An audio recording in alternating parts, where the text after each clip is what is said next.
giving you a voice, letting you know you're never alone during the victories and the losses, happiness and pain. For tomorrow's a new day, and we'll be there, working for you, ready to tell your story. That's our commitment. It's what we do, now and in the future, because we're always on. We're Oskaloosa News. Oskaloosa, it's our community, and we're thankful to be a part of it. Telling its stories, sharing its smiles. We're building community, keeping you informed, giving you a voice, letting you know you're never alone during the victories and the losses, happiness and pain. For tomorrow's a new day, and we'll be there, working for you, ready to tell your story. That's our commitment. It's what we do, now and in the future, because we're always on. We're Oskaloosa News. Oskaloosa, it's our community, and we're thankful to be a part of it. Telling its stories, sharing its smiles. We're building community, keeping you informed, giving you a voice, letting you know you're never alone during the victories and the losses, happiness and pain. For tomorrow's a new day, and we'll be there, working for you, ready to tell your story. That's our commitment. It's what we do, now and in the future, because we're always on. We're Oskaloosa News. Oskaloosa, it's our community, and we're thankful to be a part of it. Telling its stories, sharing its smiles. We're building community, keeping you informed, giving you a voice, letting you know you're never alone during the victories and the losses, happiness and pain. For tomorrow's a new day, and we'll be there, working for you, ready to tell your story. That's our commitment. It's what we do, now and in the future, because we're always on. We're Oskaloosa News. Oskaloosa, it's our community, and we're thankful to be a part of it. Telling its stories, sharing its smiles. We're building community, keeping you informed, giving you a voice, letting you know you're never alone during the victories and the losses, happiness and pain. For tomorrow's a new day, and we'll be there, working for you, ready to tell your story. That's our commitment. It's what we do, now and in the future, because we're always on. We're Oskaloosa News. Oskaloosa, it's our community, and we're thankful to be a part of it. Telling its stories, sharing its smiles. We're building community, keeping you informed, giving you a voice, letting you know you're never alone during the victories and the losses, happiness and pain. For tomorrow's a new day, and we'll be there, working for you, ready to tell your story. That's our commitment. It's what we do, now and in the future, because we're always on. We're Oskaloosa News. Oskaloosa, it's our community, and we're thankful to be a part of it. Telling its stories, sharing its smiles. We're building community, keeping you informed, giving you a voice, letting you know you're never alone during the victories and the losses, happiness and pain. For tomorrow's a new day, and we'll be there, working for you, ready to tell your story. That's our commitment. It's what we do, now and in the future, because we're always on. We're Oskaloosa News. Oskaloosa, it's our community, and we're thankful to be a part of it. Telling its stories, sharing its smiles. We're building community, keeping you informed, giving you a voice, letting you know you're never alone during the victories and the losses, happiness and pain. For tomorrow's a new day, and we'll be there, working for you, ready to tell your story. That's our commitment. It's what we do, now and in the future, because we're always on. We're Oskaloosa News. Oskaloosa, it's our community, and we're thankful to be a part of it. Telling its stories, sharing its smiles. We're building community, keeping you informed, giving you a voice, letting you know you're never alone during the victories and the losses, happiness and pain. For tomorrow's a new day, and we'll be there, working for you, ready to tell your story. That's our commitment. It's what we do, now and in the future, because we're always on. We're Oskaloosa News.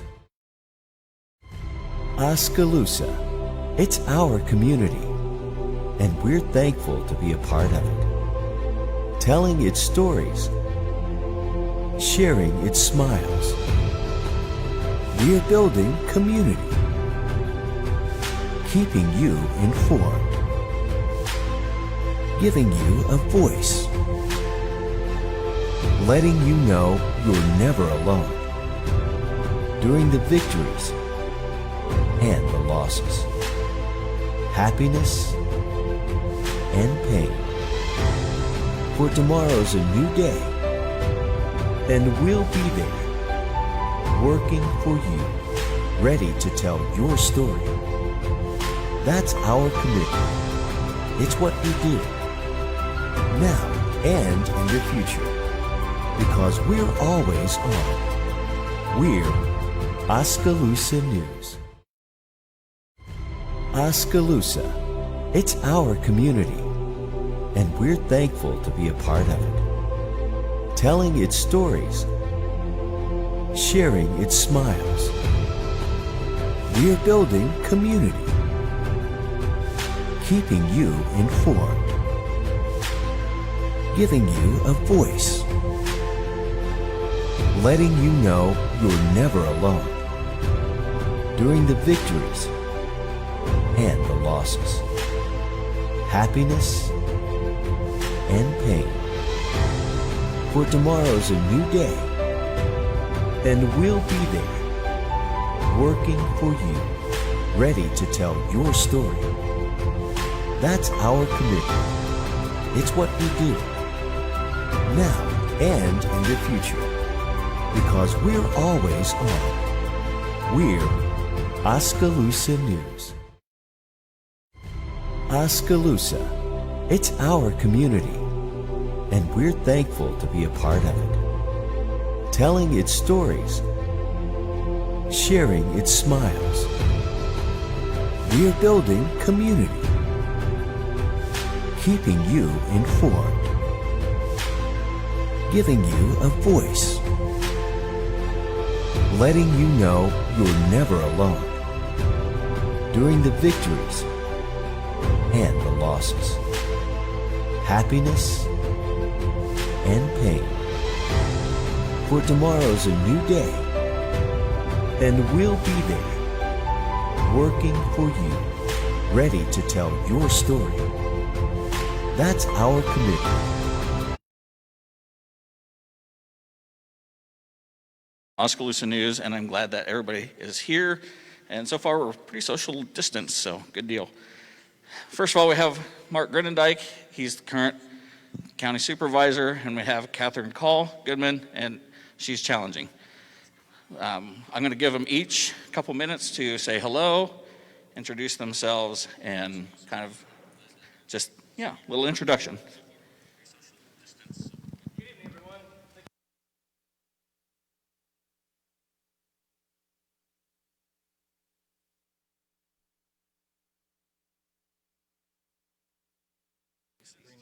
Green light's on. Green light. There we go. Thanks for coming out on a beautiful evening, everyone. Thank you, Catherine. Thank you, Ken. I've had the privilege of being your servant for the last 4 years. I appreciate that opportunity. It's not always fun. It's not always easy. But there's things that need to be done. I want to thank my family for allowing me to do this. My wife knows I'm gone from the house more, the children, so everything is time consuming. And so yes, I am married, I have children. I've lived in this county for 53 years, been married for 30, and I look forward to serving 4 more years. So thank you for your consideration.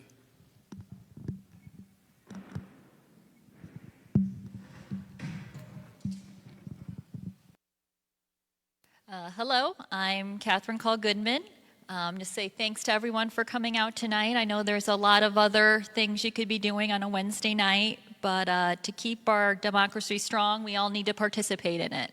And I guess one thing I've realized since joining the Solid Waste Commission is how critical our local government is and how much work it keeps to take things going on a local level.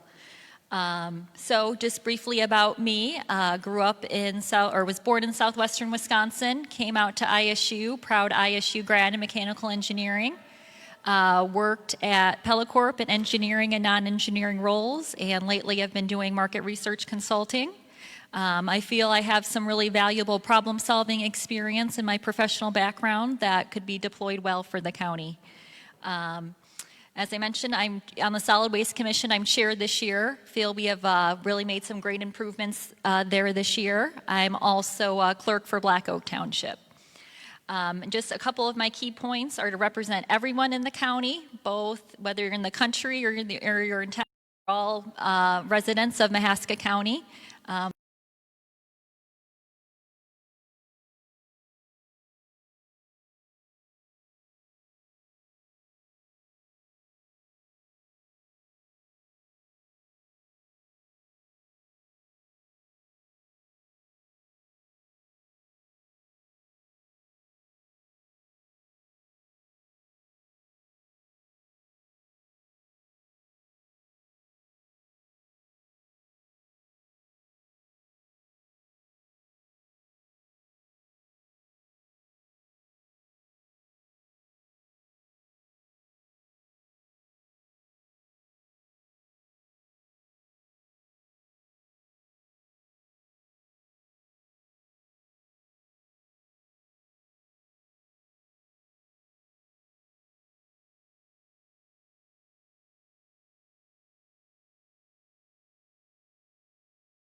for us scheduled to come up.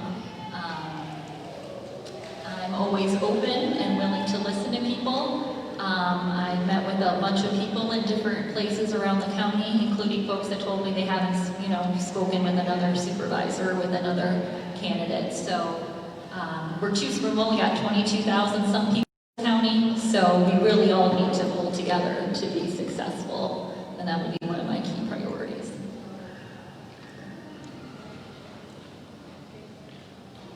Working together has very many different areas, from providing service in the courthouse to all the different 28 entities that we're involved with. They all have different laws, all have different binding agreements, and they all represent different entities at different times. And every entity has their own laws and responsibilities inside of each organization. So working together doesn't always mean everybody gets their own way. It means compromising. It means doing things the right way, the way the law is. As a county, we've hired an economic development director. It's his duty to work with every municipality and every business in the county. If the municipality has an issue or an idea, it stays privately with that municipality until they say public. If they're working with a business in that side of the municipality, it stays between that municipality and that business until it says it can go public. So there's many different ways you work together. And every situation could be different. Thank you. Well, I don't see that the line has grown here next to me, so I guess I'll take a question that was sent to me. Unless Nick's got one. All right.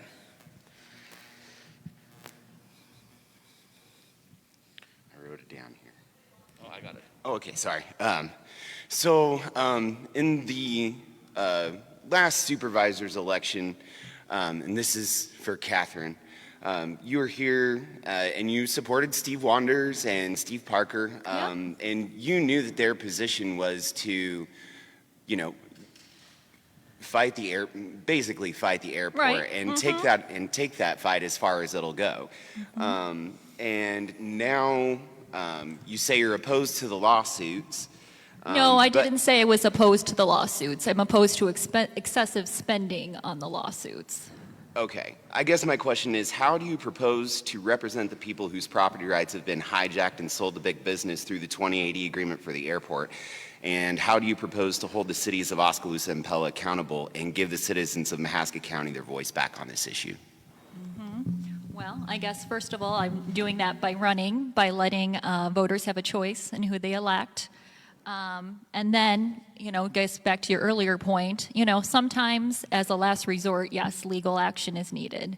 However, even when we're using the taxpayers' money, it's not a bottomless, supply. We have to be smart and strategic in how we decide, if we think we need to do a lawsuit, well, how can we use a limited amount of money as effectively as possible? And in looking in some of the recent rulings that have come down and the apparent strategy of the county, I'm not convinced that has been the case.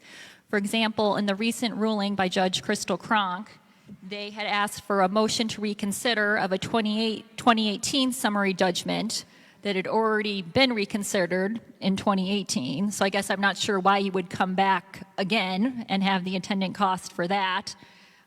As well as, again, on a 2019 summary judgment, while according to the Iowa Court Rules of Procedure, there's a 15-day deadline for the motion to reconsider. So, why aren't we trying to do things as most effectively in a timely manner rather than, it seems like, pursuing strategies that have a very low probability of working out? It seems like 220th Street, is the only viable legal action going forward.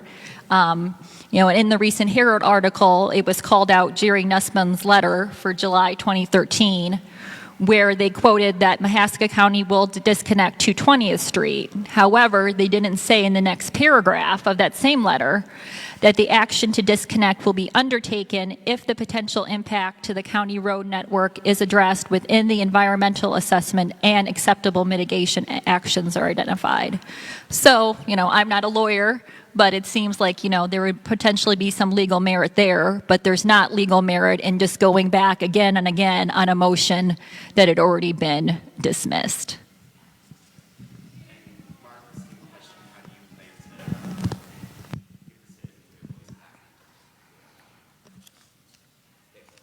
Thank you, Nick, for the question.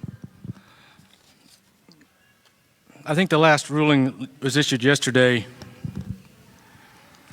Judge Cronk mentioned that there's a lot of issues the county raised in the city's last summary judgment that were not resolved or dealt with. And that's very true. We raised many issues that the court has not addressed. Number one, eminent domain. We raised the question of eminent domain, how in 2012 can the supervisors give an area to 2 cities that do not have the eminent domain authority for this project, 600 square miles in Mahaska County, without having a public hearing and identifying a site. But 8, 10, 12, 15 years later, the supervisor is supposed to hold that hearing, and they have to do it, or a penalty of $250,000. Public hearings are supposed to be open decision-making processes. The board is supposed to be the judge and jury and listen to the crowd and listen to the people come forward with their arguments and discussions and make a prudent decision based off the arguments and discussion during the public hearing. That's been totally removed under this process, because if you don't do it, the cities are proposing to fine you $250,000. That has removed the citizens' vote. This has removed the citizens from their government. I don't think that's proper.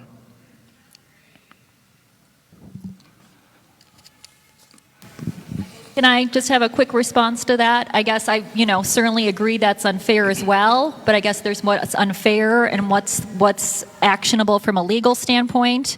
And the courts have repeatedly upheld that, unfortunately, the 28E agreement is valid. So keep hammering on saying that it's not valid isn't going to move us forward and run up more legal bills in the process. I will reiterate, my point was, Judge Cronk noticed many issues were not discussed or talked about in her last ruling. That's my point. This issue was not dealt with in Judge Cronk's ruling.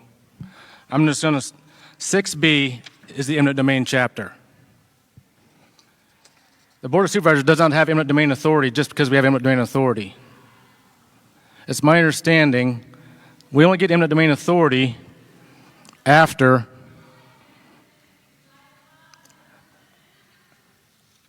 papers are sent to any landowner or property owner. And then you have a public hearing. It's only after the public hearing does the municipality receive the eminent domain authority. That whole process has been removed from the people, because SCRAW's going to tell us we have to use eminent domain or a $250,000 fine. So I guess in that case, why don't, to try and preserve people's tax dollars, do we not wait for further legal actions until the eminent domain action has been attempted to be applied, would be my question.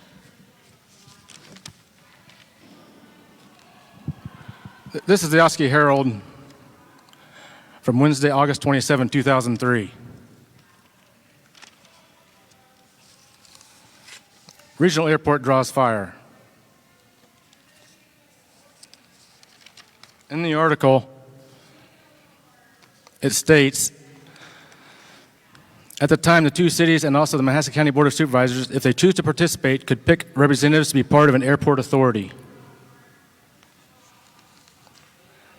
It goes on, Mr. Crookham said that's why the Board of Supervisors needs to be involved in the airport authority to help address those kinds of concerns.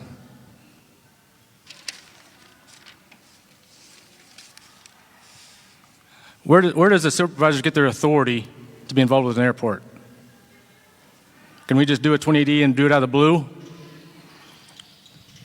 The county is a created entity. We receive only the authority from the legislature and governor. That's the only authority, power, privileges, and authority we receive. And we have to stay within inside those boundaries. In section 331, 381, it says duties relating to services. The board shall, and number 11, proceed in response to a petition to establish or end an airport commission in accordance with sections 330.17 to 330.20.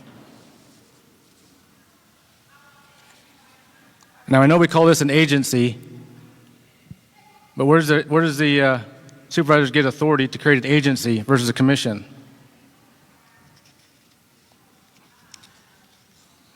The code says if we're going to do an airport, it has to be done with 330. And 331.382, the code says the board may exercise the following powers in accordance with the sections designated and may exercise these or similar powers under its home rule powers or other provisions of law. Again, it states establishment of an airport commission as provided in sections 330.17 to 330.20. Creation of an airport authority as provided in chapter 330A. So there's two choices. 330.17.320, all citizens have a right to vote on whether to create an airport. In chapter 330A, I believe the supervisors are required to publish in the paper their intention and hold a public hearing before deciding to be part of an airport. So these are laws that are on the books. In dealing with 2080s, this is in the environmental assessment.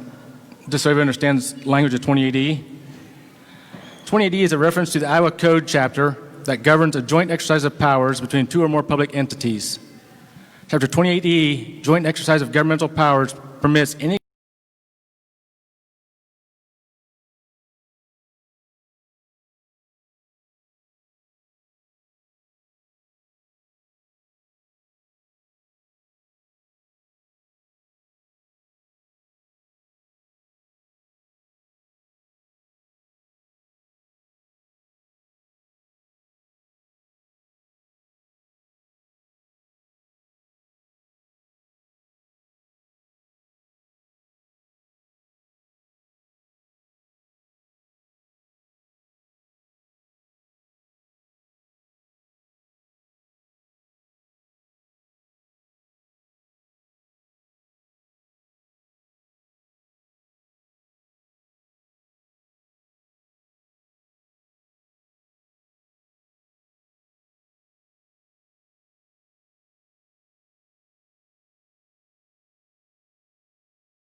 thought was where the airport is. So it looks like a bad deal to me. No, I agree. I mean, I drive that. So since disconnecting it is a direct consequence of the airport site that was selected,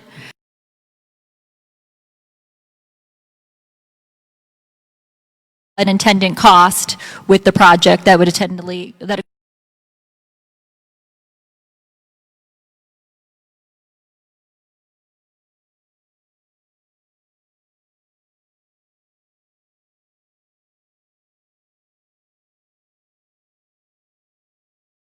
I guess it would be up to the SCRAA, but I don't think closing to 20th without an equivalent alternative is acceptable. So however they want to do that, if they want to pick a different airport site or if they want to improve a different road, I guess that's up to them. How are you going to get the traffic from 220th to 235th without crossing the 4-lane? Yeah, I don't think it's necessarily completely equivalent. I guess that's far as solutions proposed, I certainly would be interested in other solutions or other ideas. All right, do we have any other questions? Have one out here?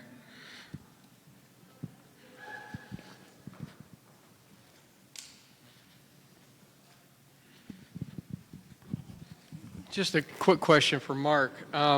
So the hundreds of thousands of dollars that have been spent on legal fees for whatever reason over the last few years, as a taxpayer, what am I missing? I mean, in other words, there's not an unlimited pot of money. So what would that money have been spent on otherwise had it not been spent on legal fees?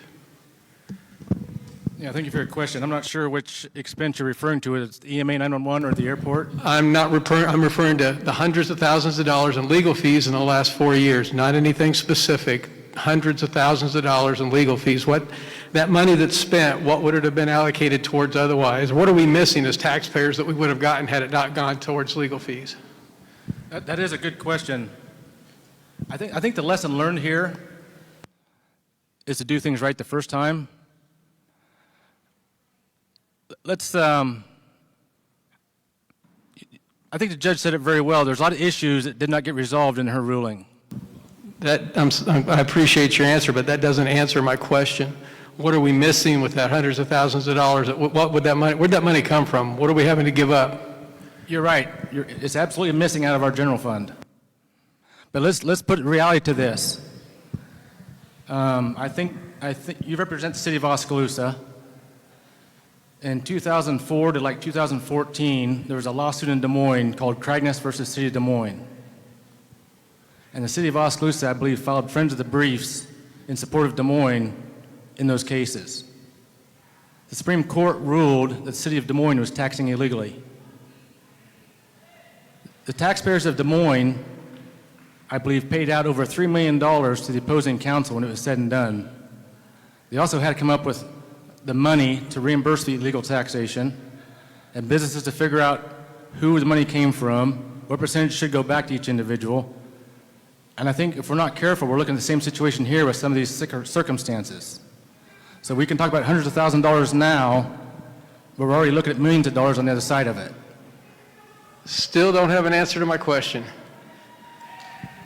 Well, I don't know how to say this. We've spent $300,000 trying to stop illegal taxation.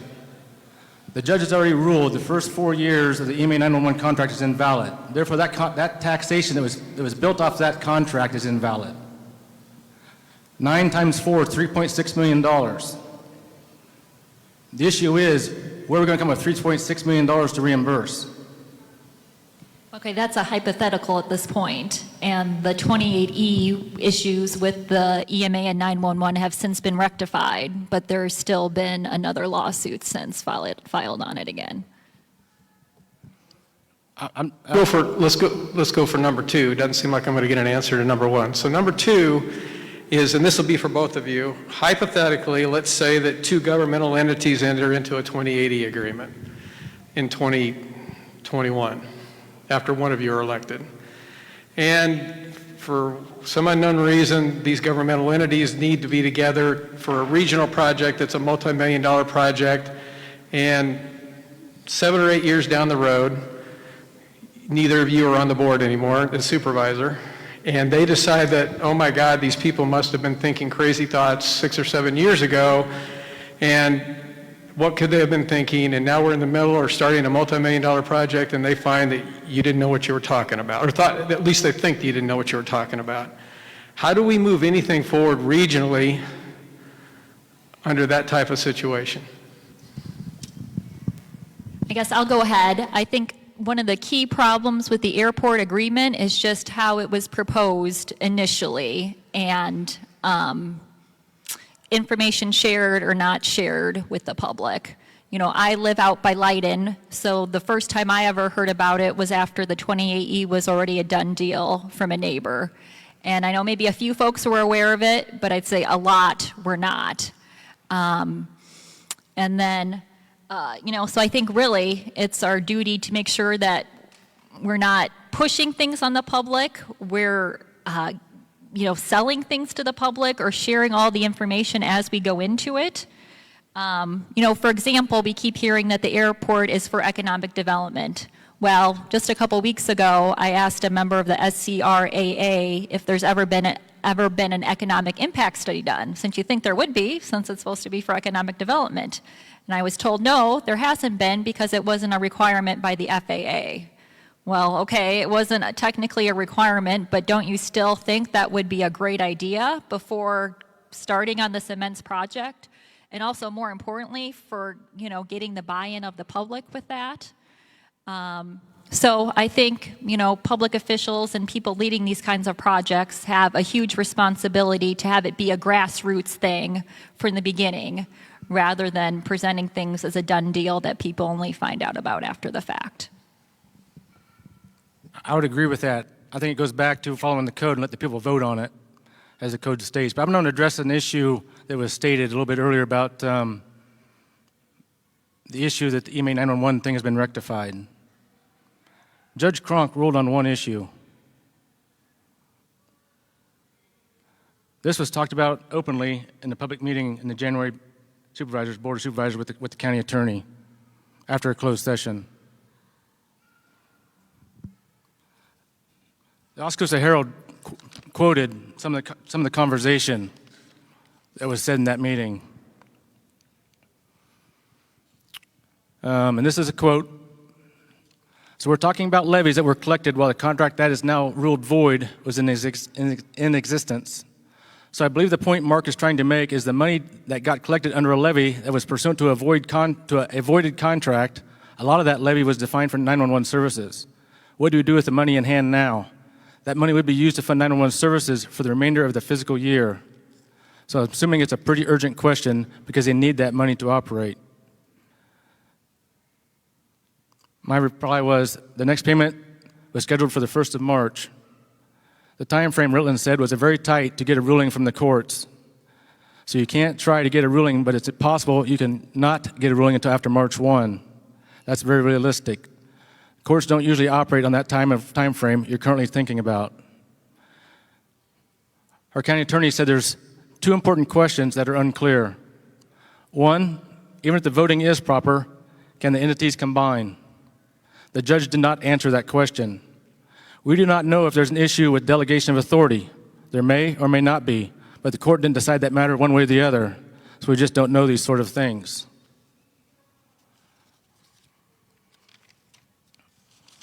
We don't know if from the court's perspective whether these entities can create a 28E.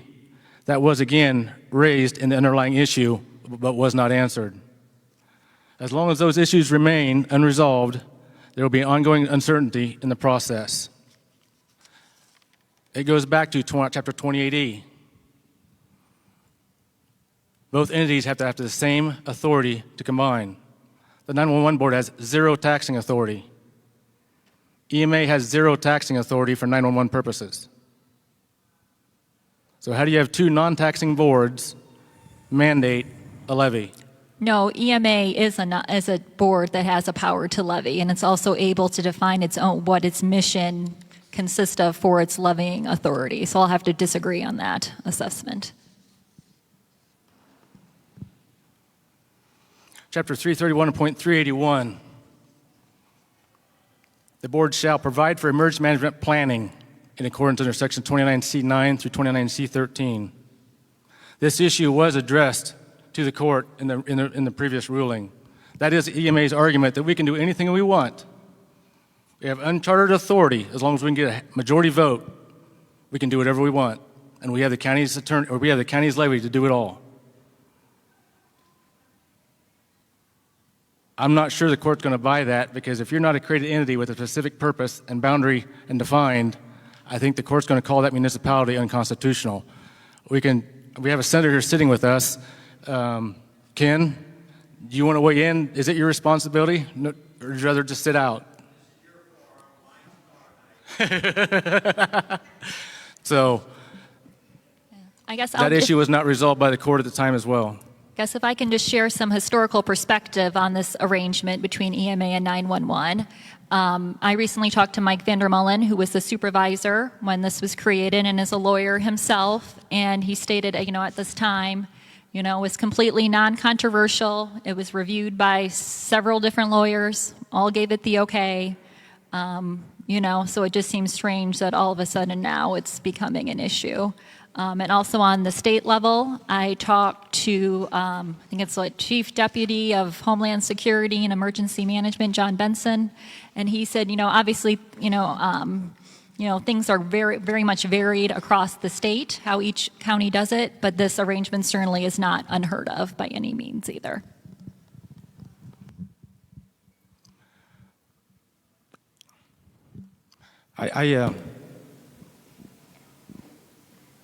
We asked the court for EMA to provide one example of one other county that's doing it this way.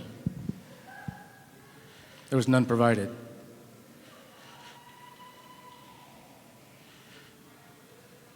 You know, we've talked about this for 3.5 years now at the 911 EMA. I've talked to John Benson numerous times. In fact, I called him in March. I even went through ISAC to try and get a hold of him. Because we had a conversation numerous times. We probably talked to him 3 times. One of them being at an ISAC convention. I wanted to tape at one of those conventions the recording of the questions and the answers he gave. He's been too busy to get back to me due to COVID crisis. I've talked to the state librarian about this issue. I've talked to the Ombudsman's office about this issue. I've talked to the largest dispatch centers in Iowa about this issue. I've talked to numerous other county attorneys about this issue.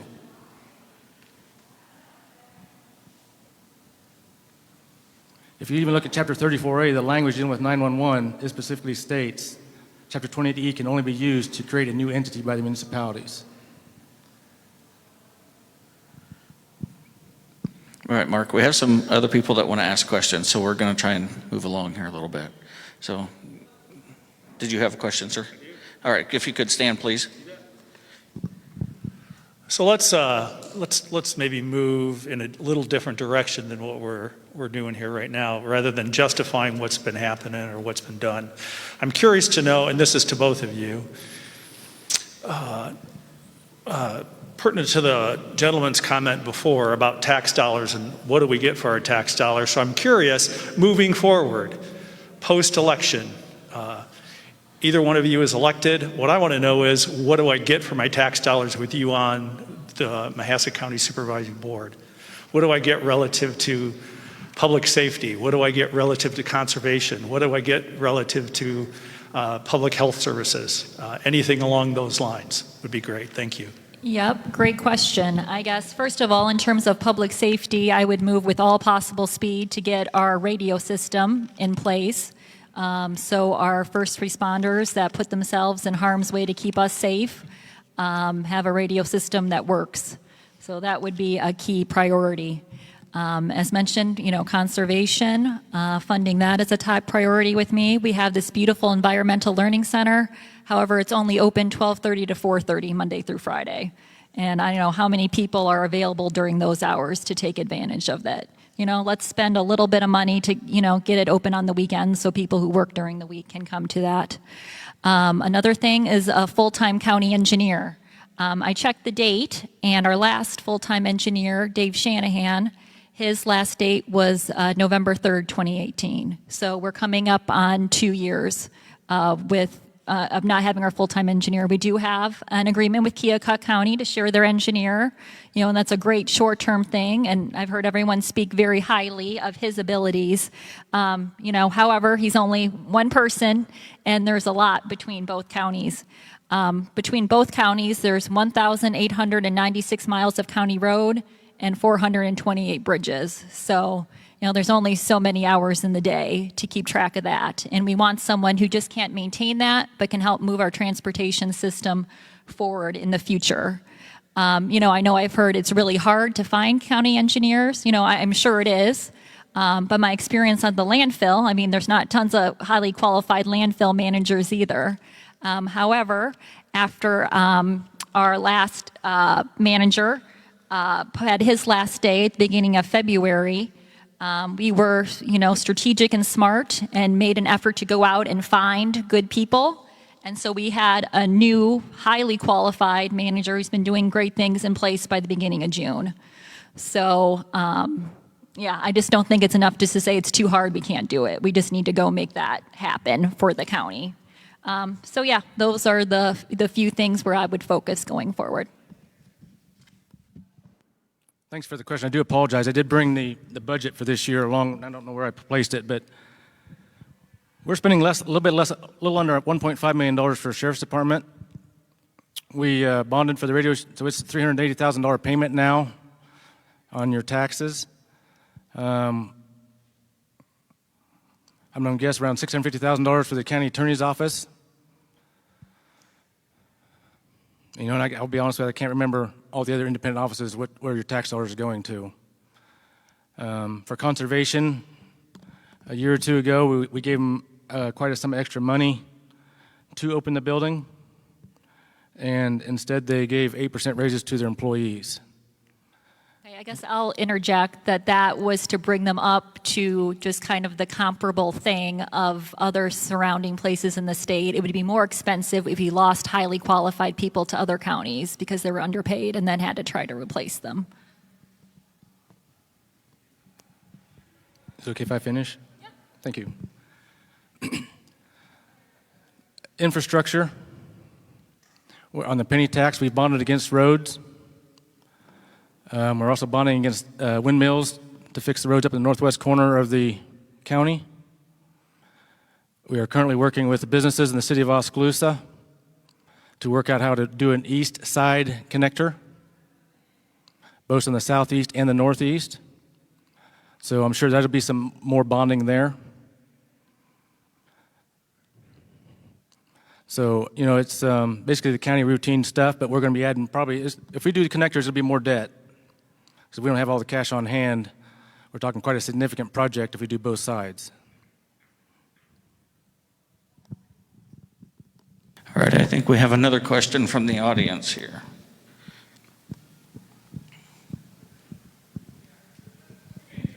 You don't hear Ken? Yeah,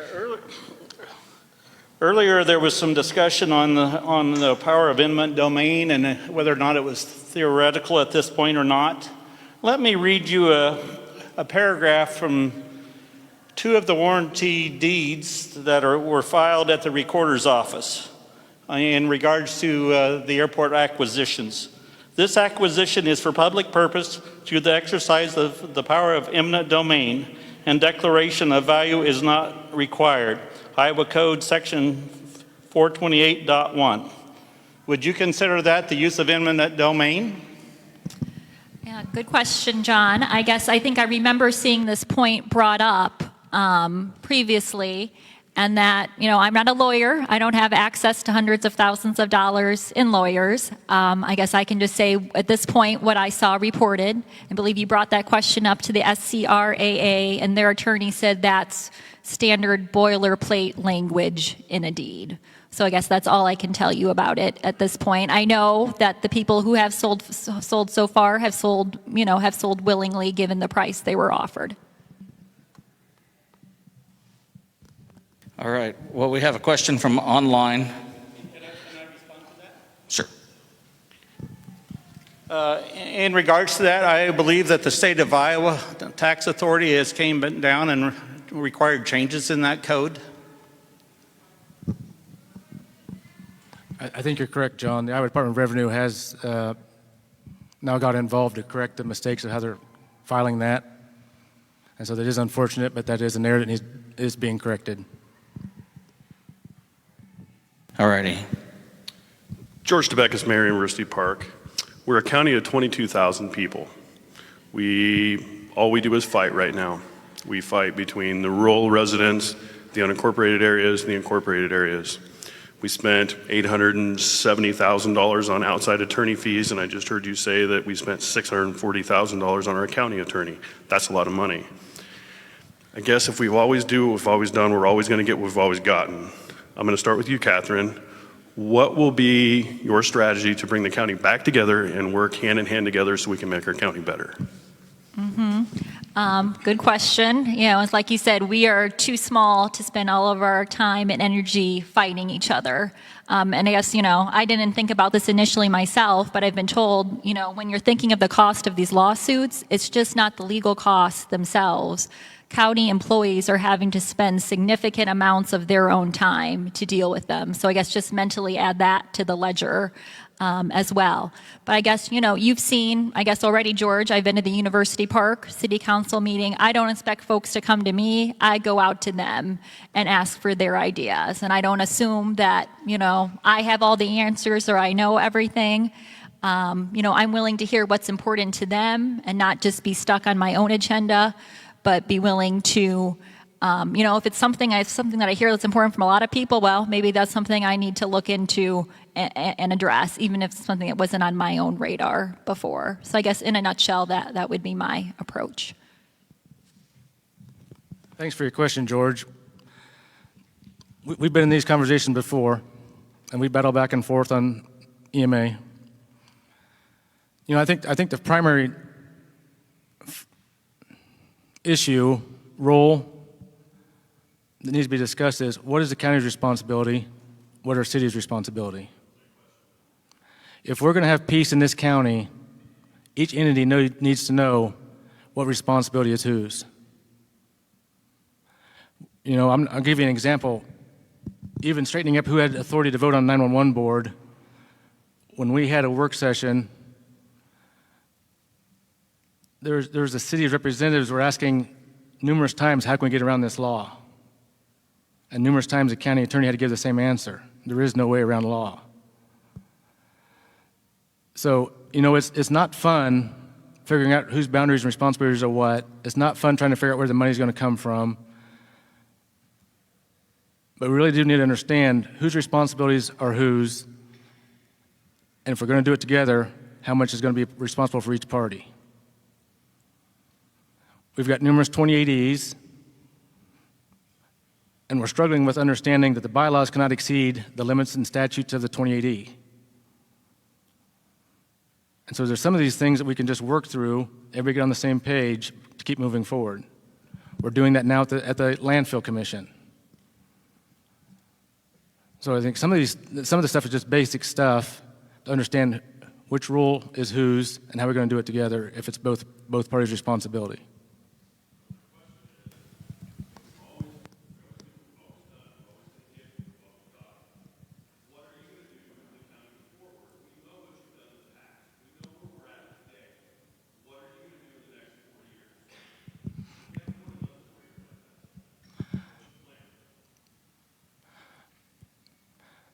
You know what? We're working on the Southeast Bypass, Southeast Connector, for example. I do not intend to sign another 28E with the City of Oskaloosa at this time until we figure out exactly what the authority 28Es are for. We're having conversations with the businesses in that district to really figure out what their needs are. We can do a connector, and the way it's laid out, we get from 23 to 63. But there's more issues. How do we get the trucks off of 23 in the fall, because the lines along the trucks are along 23 faster than DFS can intake them. So we're working with the business to figure out, okay, where is a better route? What's the best route? What would DFS even be willing to do to take the inbound trucks at a different route, maybe to even get them off the road so we have safety at both ends? And the businesses know when the conversation is done, they're going to be the contract holders. They're going to know what each municipality, i.e. the county and Oskaloosa, has agreed to do. And the businesses can hold our feet to the fire. I think that's a good way of remedying 28Es and the argument over 28Es, because now that everybody's involved and everybody knows who agreed to do what. All righty, we're going to take another question from the audience here. Yes, Barb DeBryan. I grew up in this county. My dad he grew up in this county, and I tell you, it's the same old stuff. I think it goes back to living by the golden rule and treat others like you want to be treated. I have a question here for Catherine. You talked a lot about communicating, collaboration, and working with people, but as the chair of the Waste Commission, did you take it upon yourself to use the landfill money to hire a law firm to fire the landfill manager without communicating, collaborating, or working with your fellow commissioners and without the approval of the full commission? And if that was the case, is that why the landfill's insurance companies' lawyers are getting involved? And is that the Solid Waste Commission is getting public record requests for other law firms? And where in the 28E agreement or the bylaws for the landfill does it say that you can do that without the approval of the full commission? And if it doesn't, did you act outside the limits of your authority? And if we can't trust you to act within the limits of the landfill, can we as a supervisor? Okay, Barb, well, I've never met you before, but you're sitting next to Alan, so I assume you guys are married. Yep, so I guess Alan was fully aware and involved in those conversations, so I guess you would have to talk to him about them. And he was copying on that. He sat in one of the initial hearings with me. So I guess I'd like to hear those questions from Alan, since he was the one directly involved.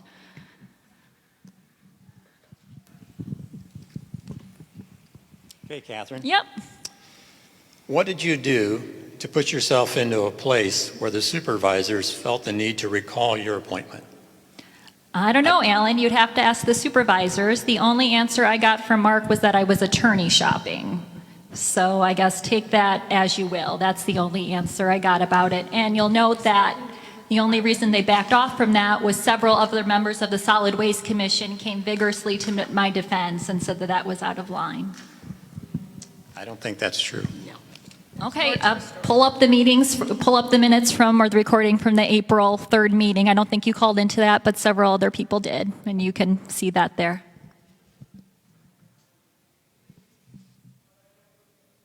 All right, do we have any other questions out here?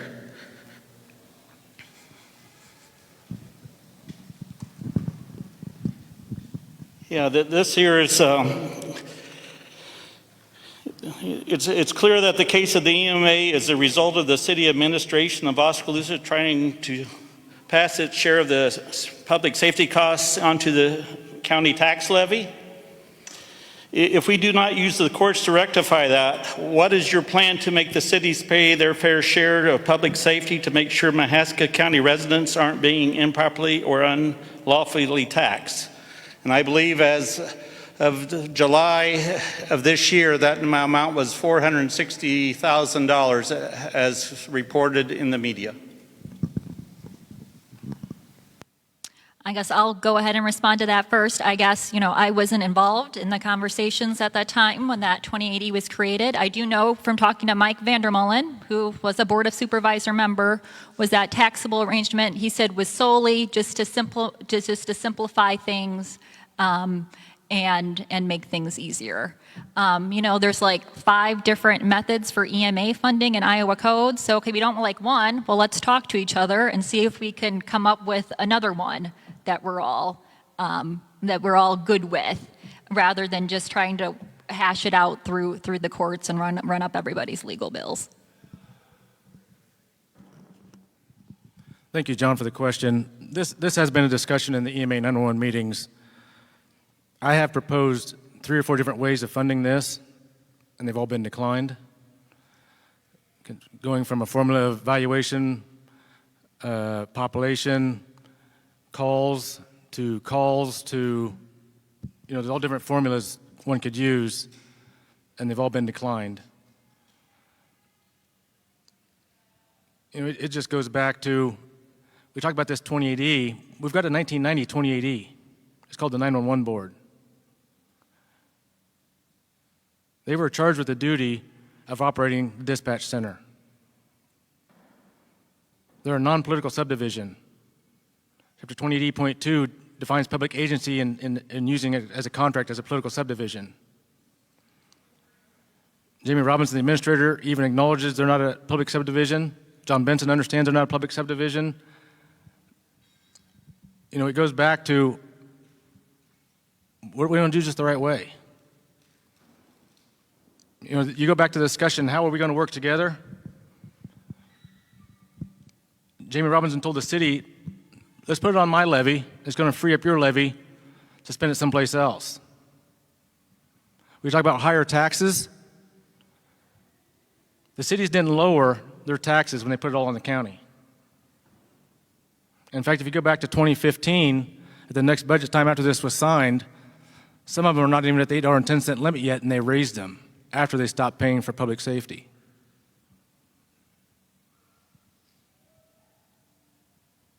It does take everybody working together, but it goes back to whose responsibility is what.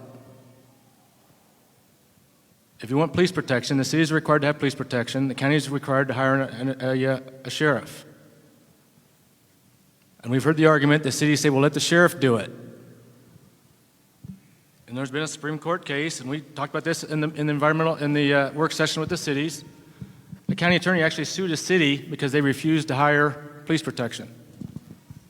The Supreme Court justice said, you're causing the county to lose money. And the argument that the county's responsible for your public safety is ludicrous.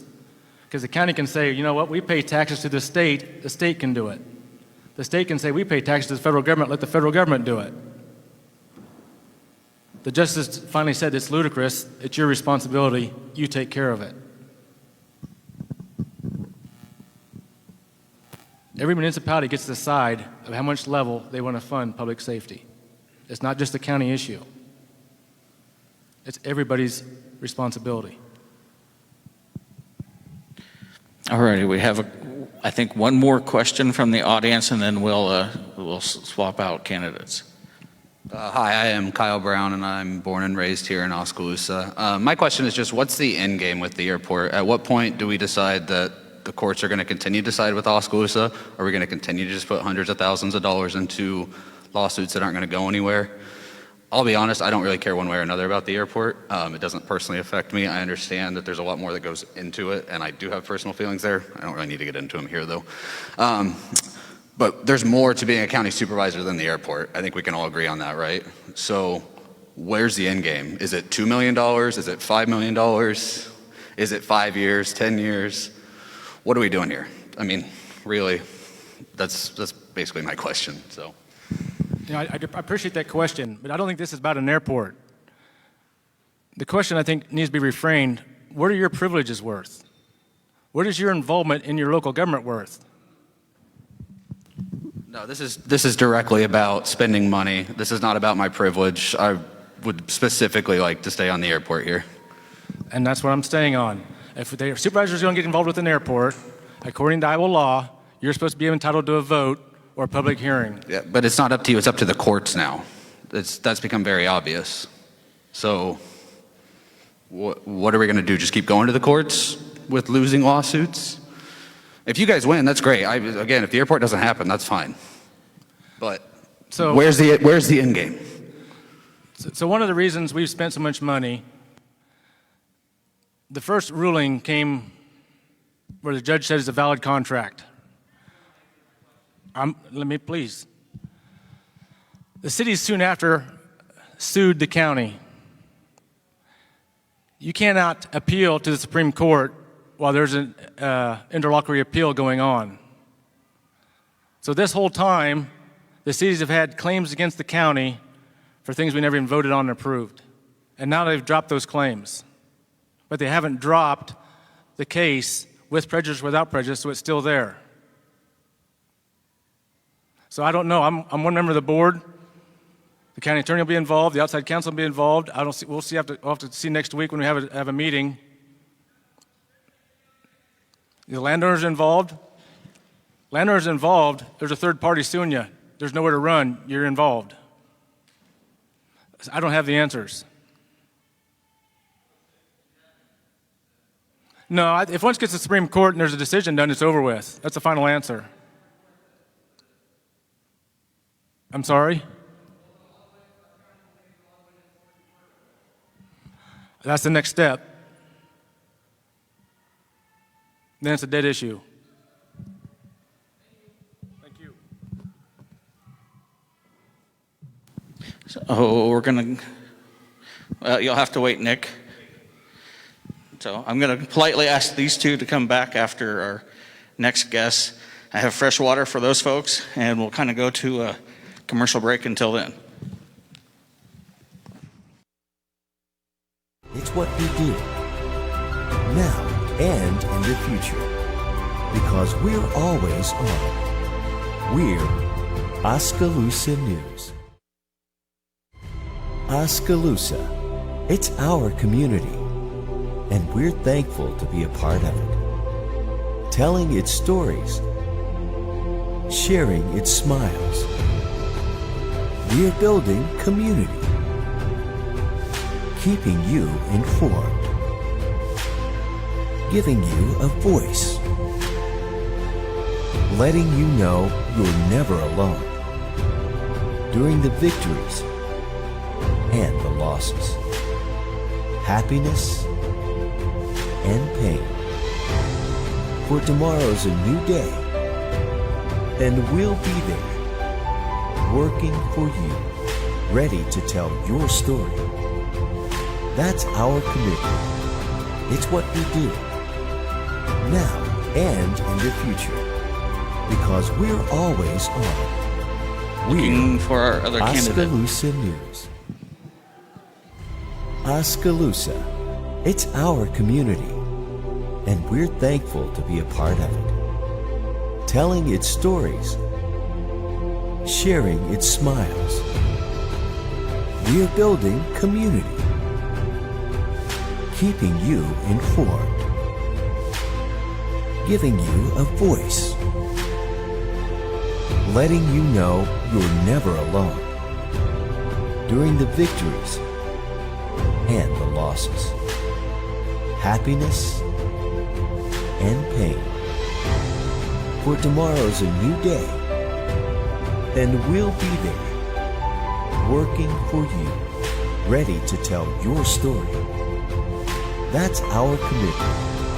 It's what we do, now and in the future, because we're always on. We're Oskaloosa News. Oskaloosa. It's our community, and we're thankful to be a part of it. Telling its stories, sharing its smiles. We're building community, keeping you informed, giving you a voice,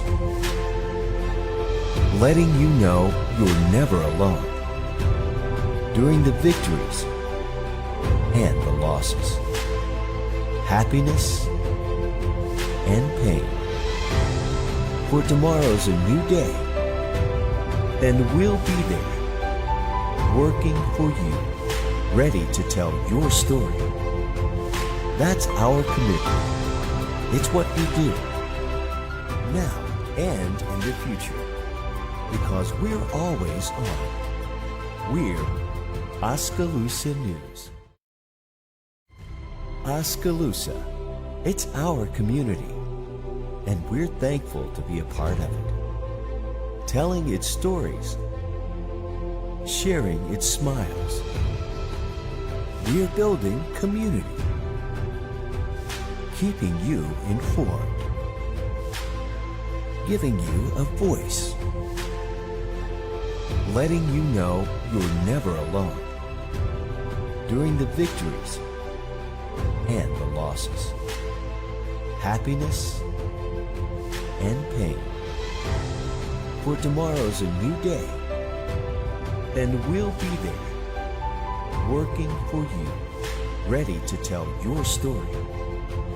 That's our commitment. It's what we do, now and in the future, because we're always on. We're Oskaloosa News. Oskaloosa. It's our community, and we're thankful to be a part of it. Telling its stories, sharing its smiles. We're building community, keeping you informed, giving you a voice, letting you know you're never alone during the victories and the losses, happiness and pain. For tomorrow's a new day, and we'll be there, working. So do we have anybody, let's just start it off. Would you like a chance to give a little description of yourself to the audience? My name's Chuck Webb.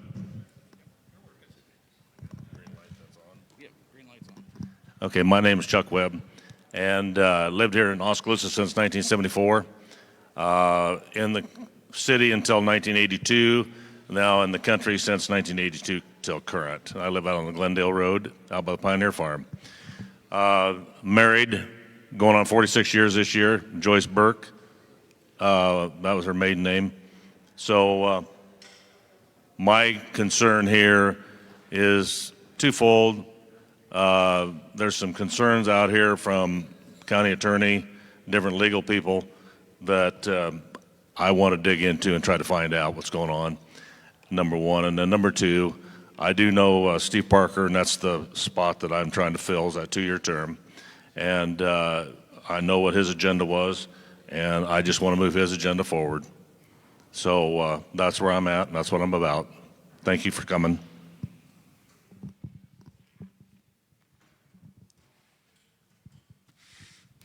Okay, is mine on? Okay, thank you. 130 years ago, my great-great-uncle D.W. Norris stepped off the train in Marshalltown, and he fell in love with the community.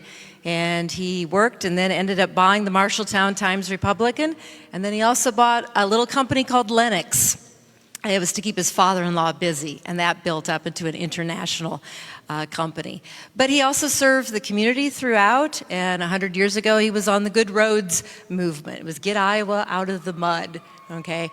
And it was 100 years ago, too, that suffrage came in, and that changed some of the voting patterns in Iowa. 3 years ago, I stepped out of the car on the square in Oskaloosa, and I, too, fell in love with the community.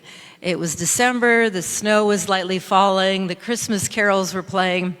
The square was just busy as could be, and there were all the other reasons in this community. The historic homes, the great hospital, the library, the college, the schools, the trails, all of that is what makes this a really great place, a home. And so that's part of why I'm writing for this job. I love this community. I have lived in a number of communities in Iowa. I've lived in Iowa for over 50 years, and I've earned 2 degrees from Iowa State. I've raised 3 daughters. As anyone who's raised daughters know, that's tough. And I've published 3 books, 2 on Iowa during difficult times, the early Depression years and World War II, and how Iowans got through that. I've taught at a community college for over 25 years, and I've been a proud union member for 20. And so I have spent my life gathering information, figuring out, different ideas, and trying to help solve problems. And I'd like to bring that to Mahaska. Thank you. All righty. Well, we broke the ice in the first round, so hopefully we'll have some questions from the audience right away. Anybody with a hand in the air yet? No hands in the air yet. All right. Dave's got one. All right. Do I hold it? I got it, sir. I get to do this. You could cut me off. I could. Okay. Over the years, I've been mayor now for 11 years, and before that I was in city council for another 14. A lot of the advancement that takes place in Oskaloosa comes through partnerships. So we look to our elementary school, to our library, to the law enforcement center. All of that stuff was done with partnerships, with the cities, working with the school in some cases, but always the county. Lately, we haven't been able to get any kind of partnership work done. And it's been because of the efforts of Mark Gronendijk and the lawsuits that are involved. And so what I'm looking for and hoping for is the opportunity to start growing things again through partnerships, where the cities and the county can work together. Do you have an attitude and a desire to work with the cities? And do you believe that you could overcome Mark's personality to do it? I guess the first place I would say is we got to earn trust with one another. And with what goes on with, I'm going to say, the 911 EMA issue, what I know about it, it looks like there's some things going on there that are wrong. They're exercising the tax levy on the county, when they should be using that money to fund the 911 call center and the EMA for the city themselves. And I think this is going on in Fremont and other cities in the county. So I think it goes back to things like that, we need to earn the trust, we need to get the trust from one another. And certainly that's got to happen. We're not going to hit on all 8 cylinders until we do. But where does it start? I think it's got to be, we got to sit down, we got to figure out why are we doing that? Is it a way of moving money from one hand to the other? Is it robbing Peter to pay Paul? It looks like you're taking advantage of the county in that issue, which is not going to gain any respect or, trust. So to answer your question, I think that's where we're going to have to start. And I'm sure that there's things going the other way too. Okay, so it's a two-way street, I'm sure. But, and I know what the current supervisors are doing now with the 23 connector. That sounds to me like a pretty positive idea. There's no question about it. We need to get the semis out of downtown from a safety issue. The businesses out in that part of the city are going to grow because of this. Probably going to be some business opportunities for the city to bring companies into town. So I think that's working. I think that's the county working with the city. So moving forward, I think that's a good place to start right there. Well, we've already been doing this. We've already gone to 4 city council meetings as well as some different clubs in the county. We're planning on going to all of the city council meetings, not once, but several times. I think a good part of this is building relationships and building conversation. And we were always taught this in the union. I served on the national board, 163 of us for the world's largest union, 4 million members. And you had to know each other on that board.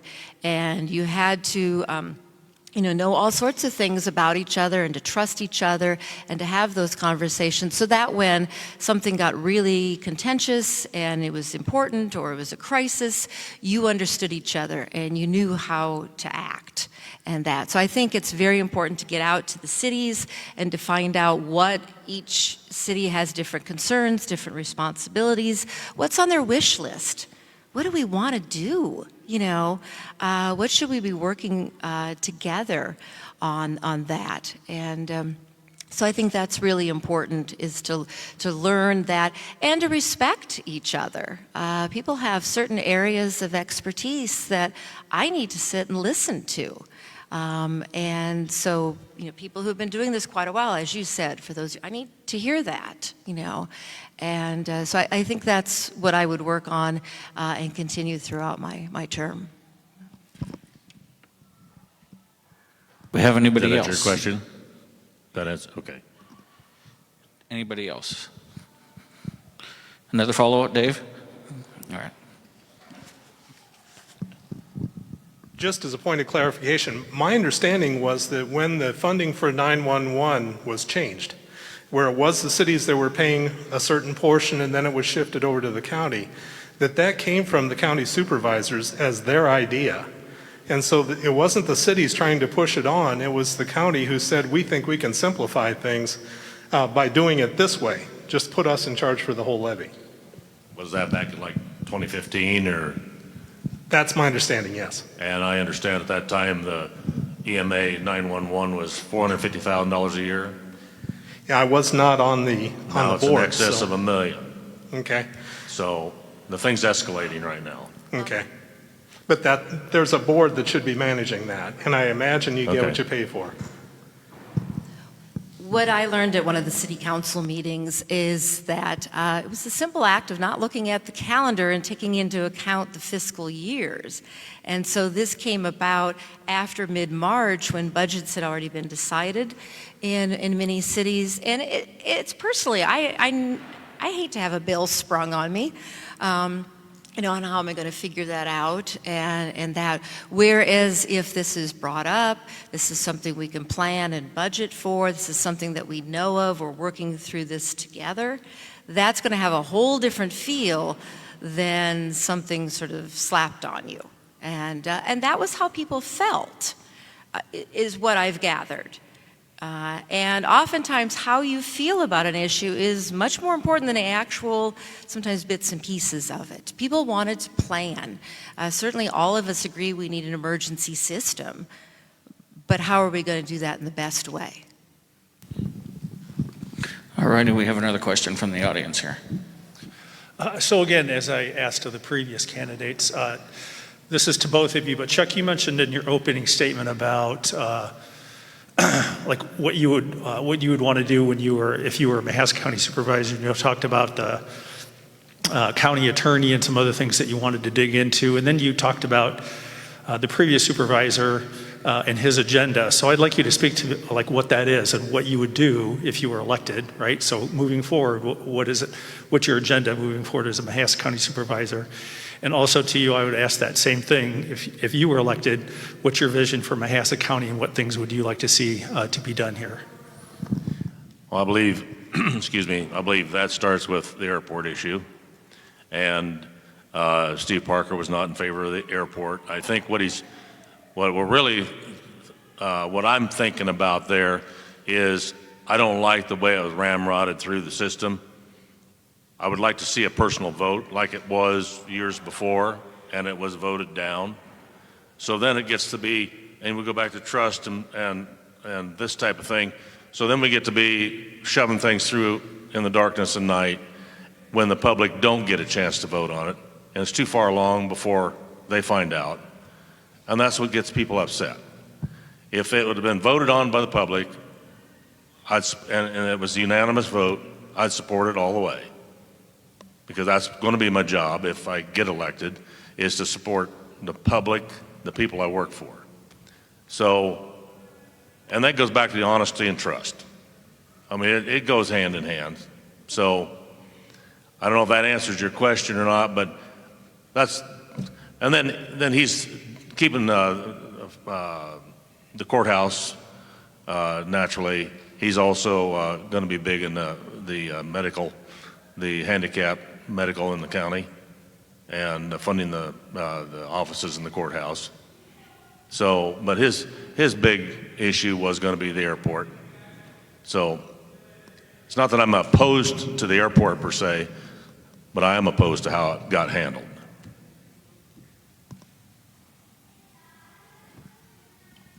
Do you want to restate your question so I can answer it clearly? Sure. So just your vision, if Mm-hmm. you were elected as a Mahaska County Supervisor, your vision for the future, using Mahaska County tax dollars representing the people, what do you see as most important, and how would you move the board forward? Mm-hmm. I think it's the quality of life that's here, and there's a lot of pieces to that sum. You need to look at one is the hospital. You know, when people are deciding to move to a community, you evaluate a number of different ideas and concepts of that community, not just your house.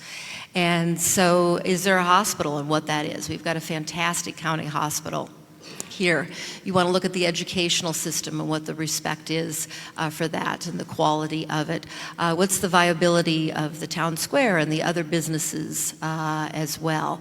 And you want to look at some of the community services such as the library, which serves the county, and there's several libraries in this. You want to look at things like the why. Is there recreation? Is there places, you know, for children and for the elderly to go? The why is just more than a treadmill.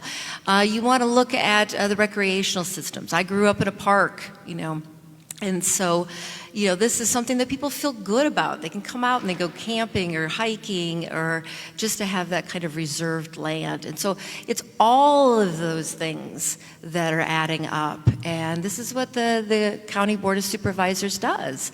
And sometimes it is a lot of, you know, tedious work. I like to go through insurance aspects, and I like to look at a budget and what the audit is and all of that. A lot of people don't, okay? But it's all of those things that add up, and you need somebody working on some of those technical aspects so that we can have that quality of life, that this is a community people want to move to. We have less population today than we did in 1860, before the Civil War. So we've got some room to grow, and we need to be encouraging all sorts of people coming to this county, from the young professionals to the newly retired. So those are some of my ideas. All right, I know we have another question from the audience here. Two-part question. First question is, who do you represent? Who do I represent? Myself, my family, and the county. As a supervisor, who do you represent? The people. Primarily, well, it's going to be, to a degree, it's going to be to the rural people, primarily. But it's also to a degree, because the police is funded by the city council. So there's entities of the city that the county does not touch. But those that the county does not touch, I mean, the sheriff, that's a county expense. So that would overlap into the city. Anywhere he delivers any legal documents or prisoner activity or that type of thing, that's going to be a county expense. So we're going to have overlap.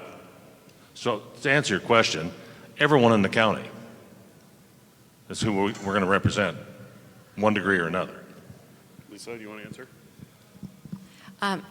Now, of course, I would say I represent everyone in the county, and it's finding out who's in the county. Okay, and knowing what people's concerns are. So I'm not just giving lip service to I'm representing everyone in the county.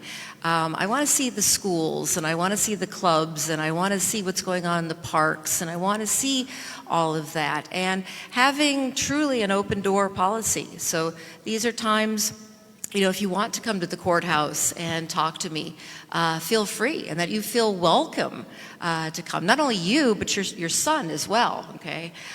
So that it's everybody in this, and that we feel safe, you know? And it's all of those ideas that it's going to add up for people wanting to stay here and wanting to move here. So it's truly everybody who may not feel comfortable with government, may be completely bored with government, but realizing it's local issues that matter. It's the local issues that control our day-to-day life, you know, and hopefully can give us great joy or comfort or safety, you know, those positive feelings. So it's certainly everyone. Okay, so that goes into my second question. As a taxpayer, I'm not going to speak as a mayor, I'm going to speak as a taxpayer. In an incorporated area, part of my property taxes go to fund the emergency management and 911 center.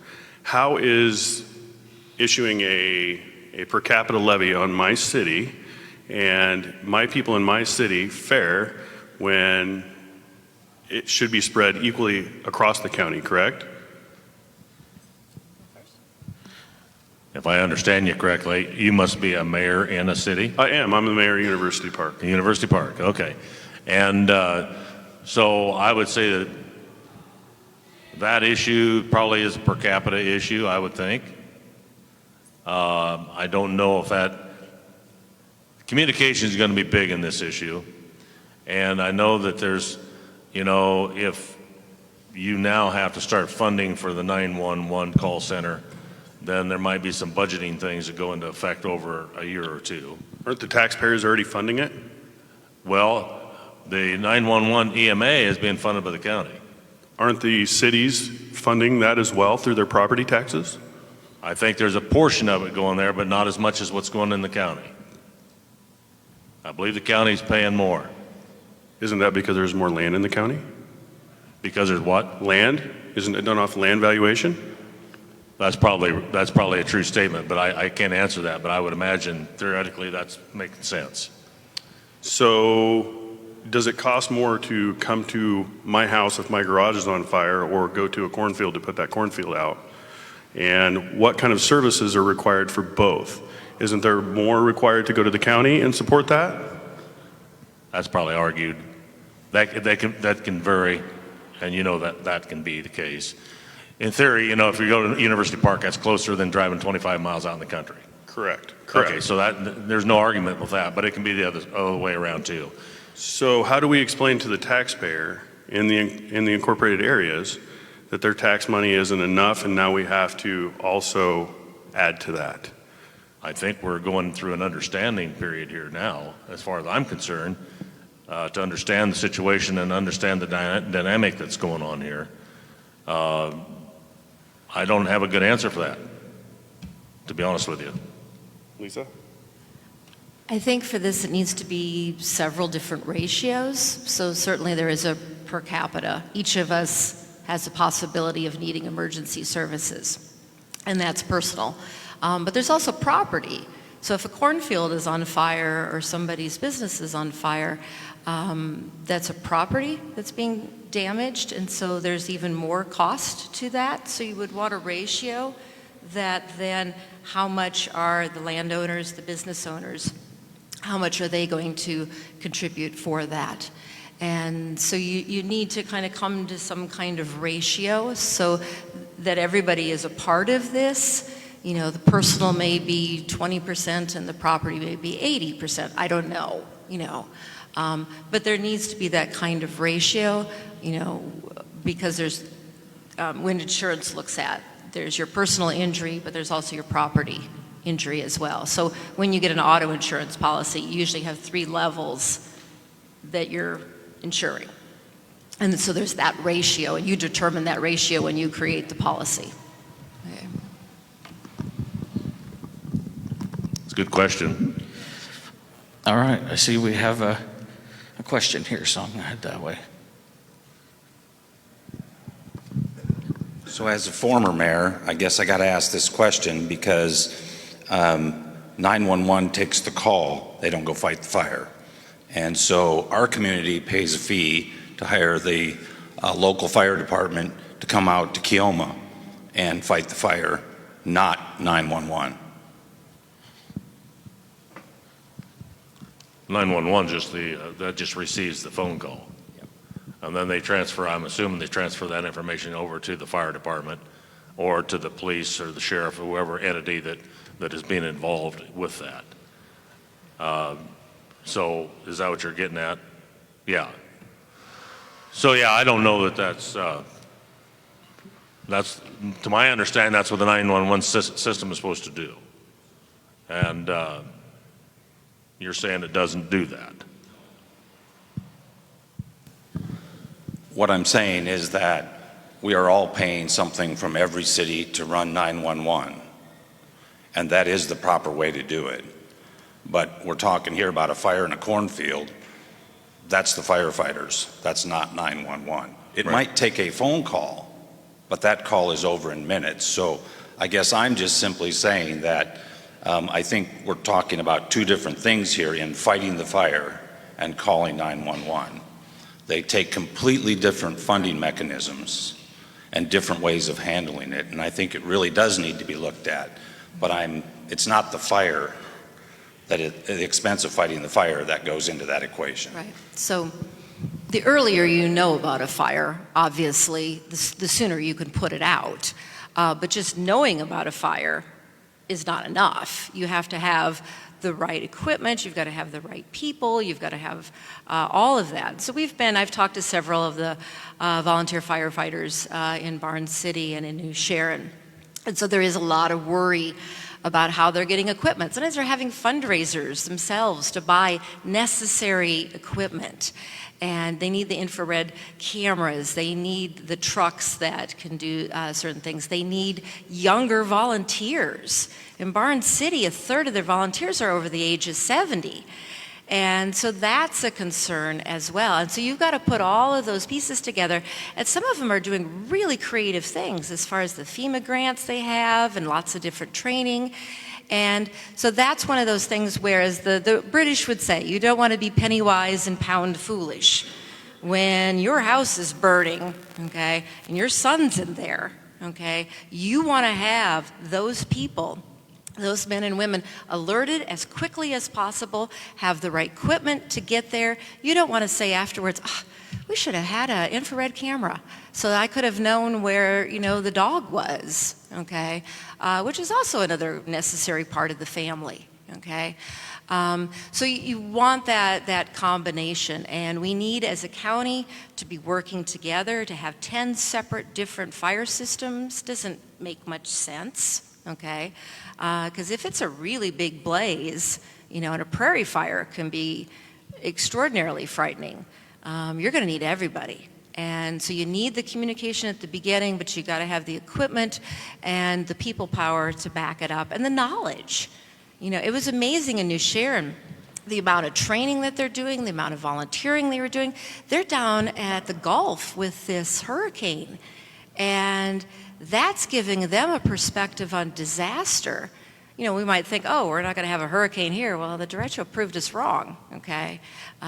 So you've got to have that whole combination, and you've got to do a lot of planning for what might be the inevitable or might never, ever happen. Hopefully it never does. The necessity of the 911, I don't think is an issue. We have to have it. The question that I would have, and I don't have an answer for it, is there seems to be some interest or some concern as to how it gets funded. So that's what I would have to dig into to answer that correctly. But the 911, we have to have 911. EMA, we got to have EMA.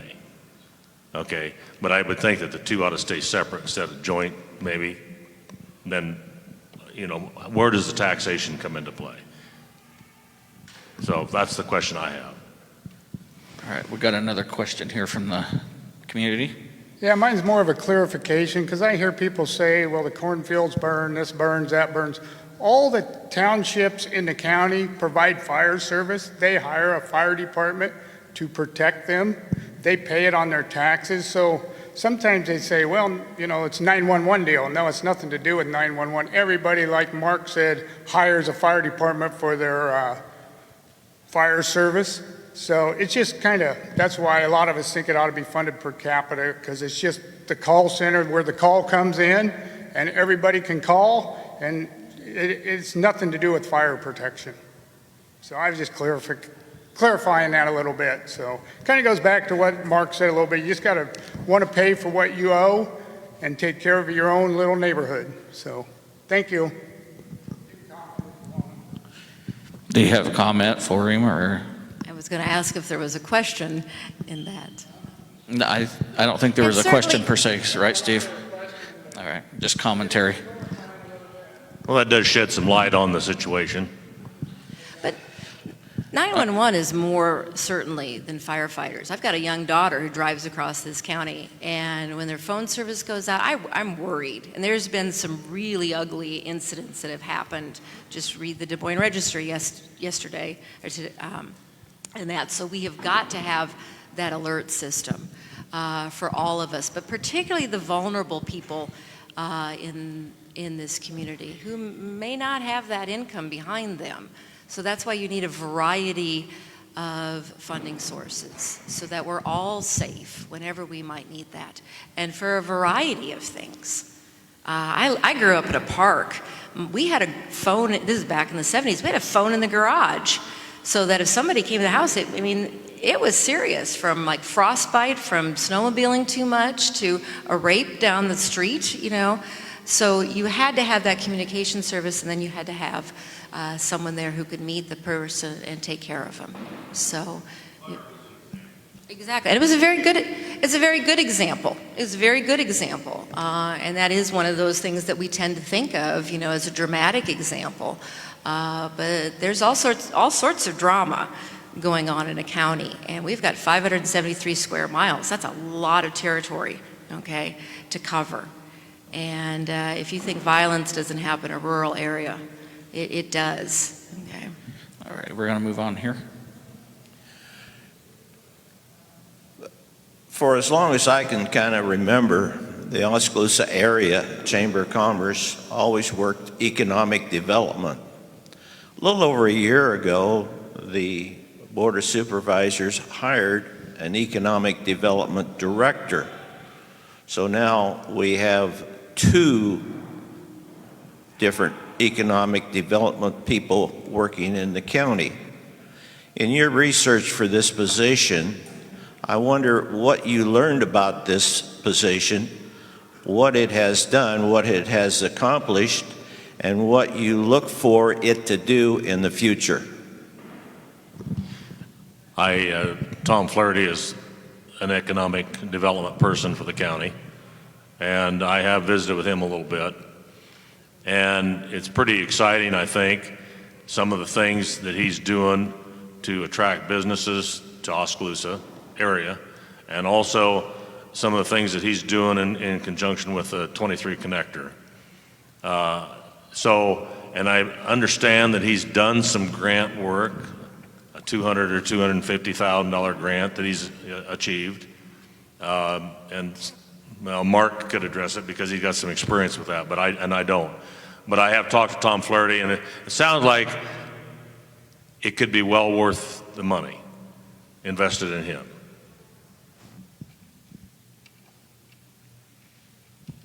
Thing to add there, Lisa? Mm-hmm. I spoke with the Chamber of Commerce Director just a little bit ago, and I know they've also hired a Main Street development person, which I think is a really great idea. Somebody working with some renovation grants and some different community projects as well. And so doing that, I certainly think we're going to need as many people thinking about the commercial aspects in this county as we can. And we need to do a lot of coordination between the communities as well. I know New Sharon has sometimes felt left out by projects going on in Oskaloosa. And sometimes it's as simple, again, as a calendar and figuring out when different events are scheduled and coming up with a lot of different ideas. The idea of the Pella bucks that they do in Pella, and ways to encourage local spending and that. So I think we're going to need as many brains thinking about this as possible. So. All right. Do we have any other questions here in the audience? Give me a shout out if you have one. All right. John Banster.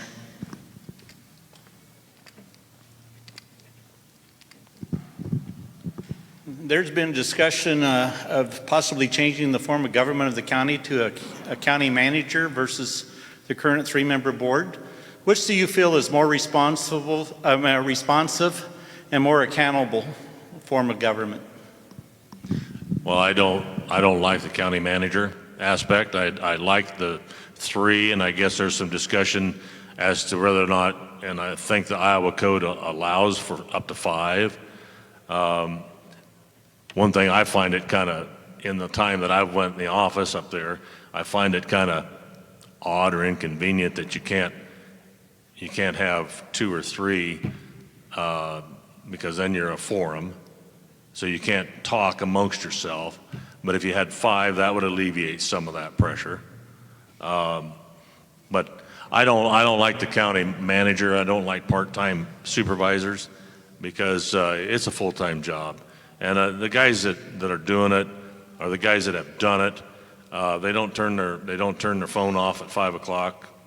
They accept phone calls at 7 or 8 at night. They're working a lot more hours than what they're in that office. So I don't think we could afford that.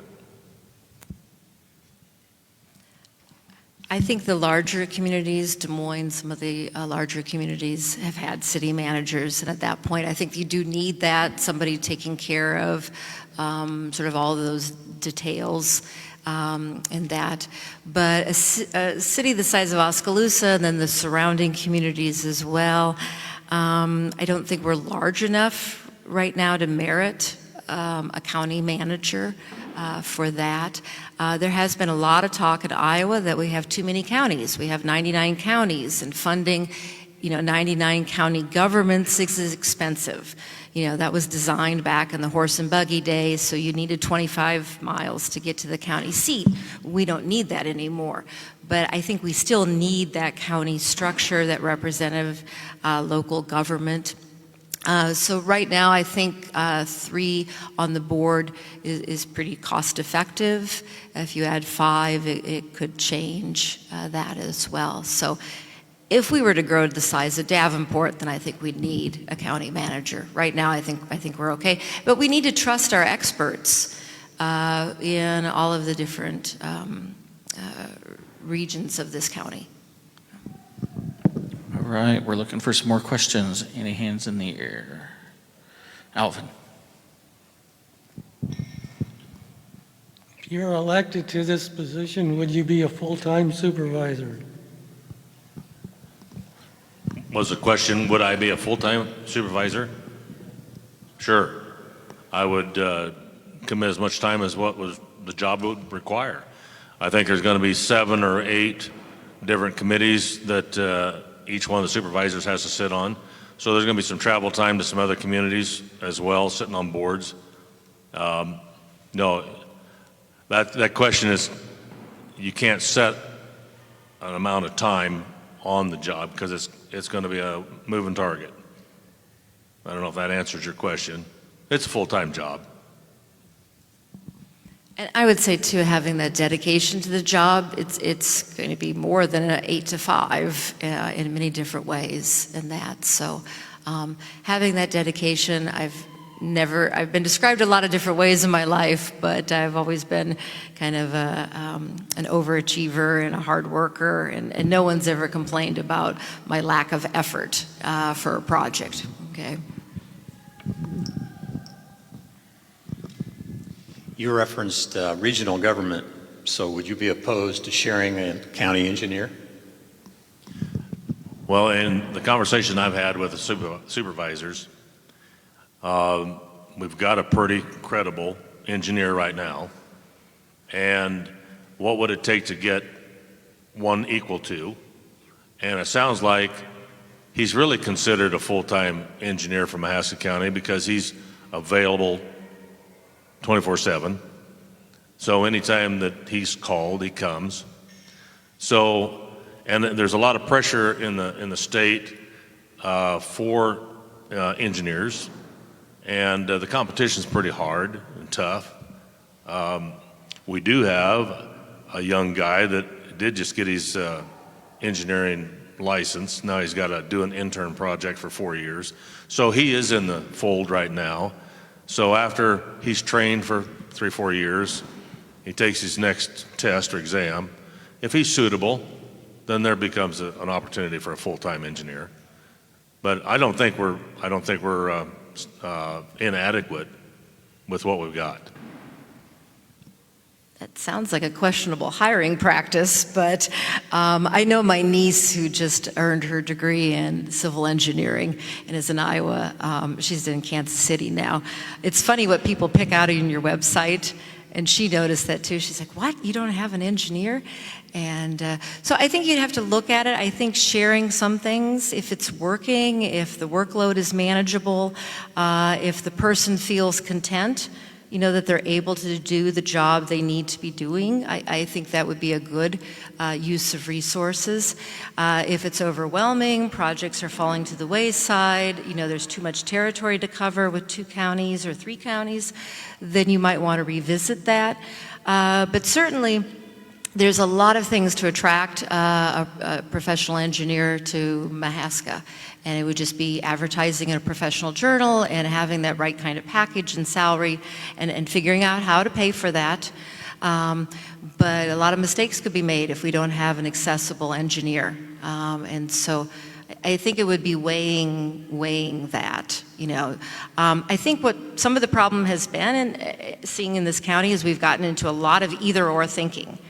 And we need to get into a lot more, okay, there's like 5 or 6 or 7 different answers, you know, to these questions and that.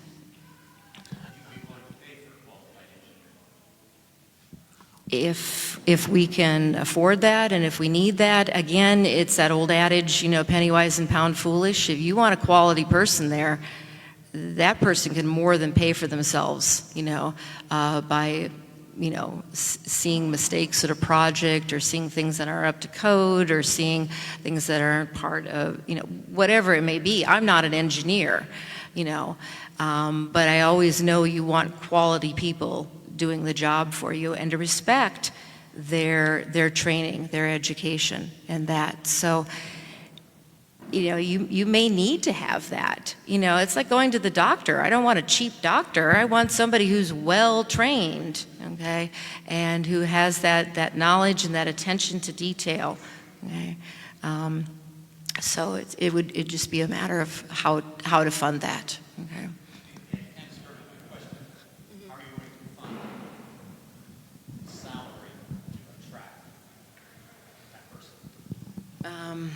It depends on the budget. Finding out, I'm sure, quite a few areas of waste. It's like any household budget, you know. How can you increase income coming in? How can you take care of some waste? A lot of times there's a lot of unintended expenditures in a budget, so maybe it's a matter of finding that could then be transferred to the salary. And so, again, I think it's just being very, very, you know, interested and thoughtful with what you're doing and what the values of this community are and what the needs are. So you may need to do that. And it would be the job of the Board of Supervisors to make that budget work. I guess my question would be, are we inadequate with what we got?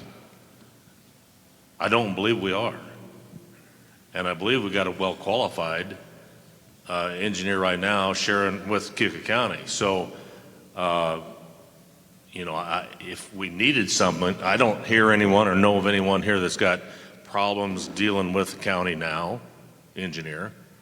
And I haven't, you know, newbie, I'm not a current standing supervisor, so I can't tell you from experience, but I've not had any questions or concerns. And I have not heard anyone else that has either. So I'd hate to spend more money and get something less qualified than what we got. But it also sounded like Mark was saying some things have been not sort of thought through earlier in some of these agreements, and maybe having a full-time engineer might have alleviated some of these problems and legal costs. I don't know. I don't know. Okay, yeah.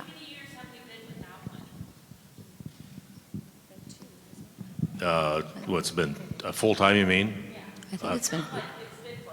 No, No, I think it's been 2. Mark, you want to comment?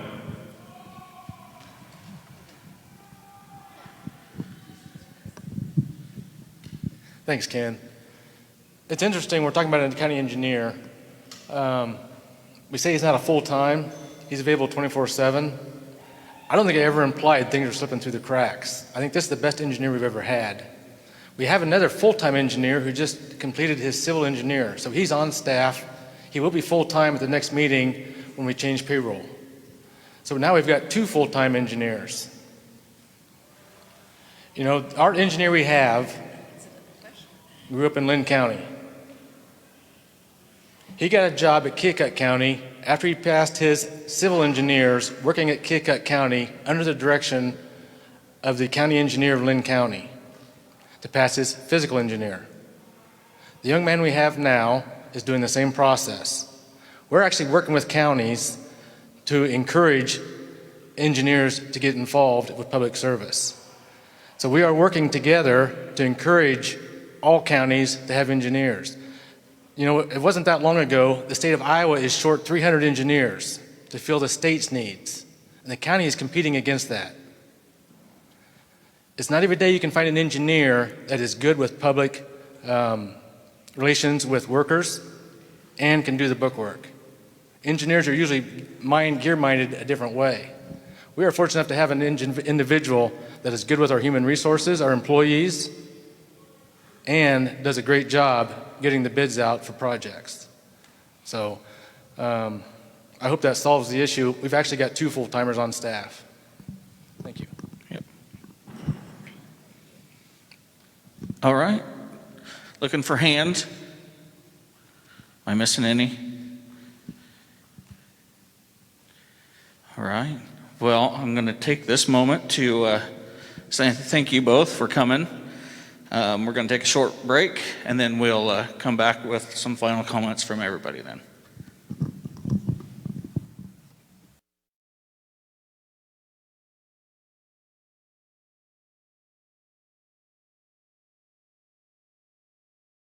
For you, ready to tell your story. That's our commitment.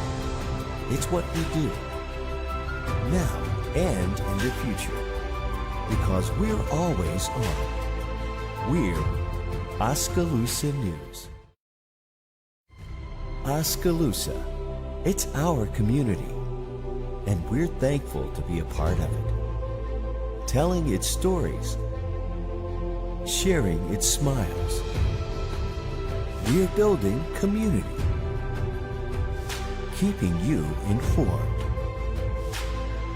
giving you a voice, letting you know you're never alone during the victories and the losses, happiness and pain. For tomorrow's a new day, and we'll be there, working for you, ready to tell your story. That's our commitment. It's what we do, now and in the future, because we're always on.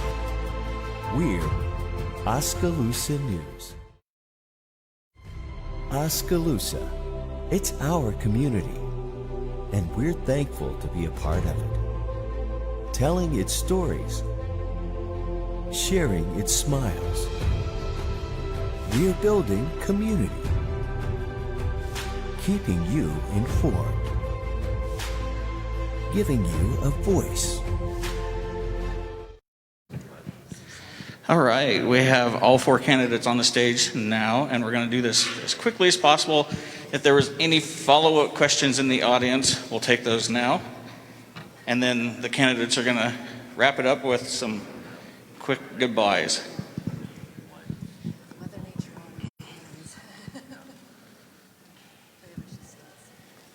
I was just wondering if the four candidates can share your views on public safety, and I'm biased, maybe a little bit more specifically, the law enforcement aspect for the county. We'll go ahead and start with Chuck, I guess.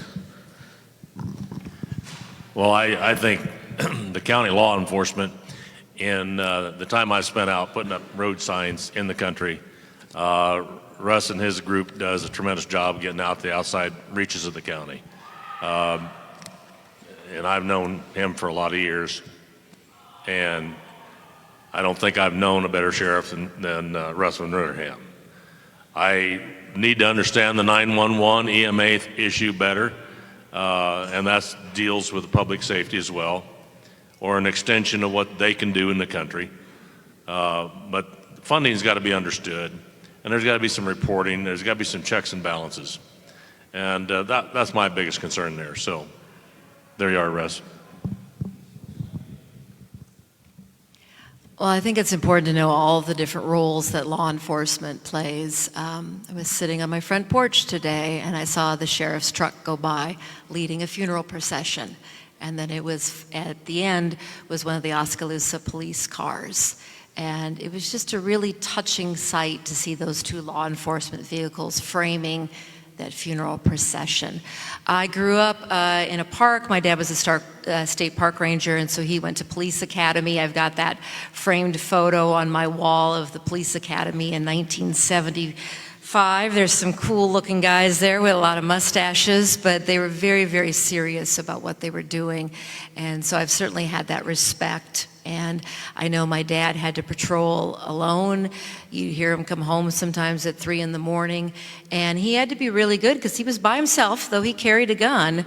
He had to be very good at talking people down and out of some dangerous situations. And so there was a lot of psychology involved in his job, and just a lot of day-to-day responsibility. It was nice to go to the University Park City Council meeting, and I sat next to the deputy, and I kind of asked, has there been any problems before, or is there a reason that, oh, no, we like to do this. And I know when I was in New Sharon, the deputy was there, and somebody had gotten rather upset about where their machine shed could be placed, and they left with a cuss word. But that was it. Seeing the law enforcement there and that presence and knowing who was there mattered a great deal. And so we grumble. I know my daughter got a ticket for not wearing her seatbelt right by my house, but you know what? You weren't wearing your seatbelt. And 2 years later, when she got hit, it was a good thing she had her seatbelt on. That police officer inadvertently saved her life. Okay, so. But there's just lots and lots of things, and I think we need to respect that and see that day-to-day responsibility that the law enforcement has. Thanks, Russ, for your question. Just coincidentally, Russ and I both got elected 4 years ago at the same time. In those 4 years, we've added a deputy to our force. We have had a tremendous amount of turnover in our jail system, and so we've increased the salary of the jailers, and that has slowed way down. We've We just completed a wage study for the deputies. So the deputies now are paid comparable to the other comparable counties. We've also just invested in a new communication system. And they say this system, when it's built, is going to challenge the law enforcement to find a place where they do not have communications. Let me say that again. We just invested in a system where they're going to challenge the law enforcement to find a place where they do not have communications. So that all being said, we're the Board of Supervisors. We're our own elected office. The sheriff is his own elected office. We only get together to determine a budget, and after that, Russ runs his own office. When there's issues, we come together and resolve them. We go from there. So, thank you, Russ. As I mentioned earlier, public safety is one of the most fundamental duties of our government, and we are very lucky in Mahaska County to have an excellent sheriff's department, an excellent emergency management agency, and an excellent 911 center, the only certified one in the state. So, we need to do all we can to support that, to keep that strength. And there were some comments made earlier about 911. I don't know if folks are familiar with the history of that. The reason why it came under EMA was because the previous oversight method, was no longer working, and the 911 board was not giving it adequate supervision.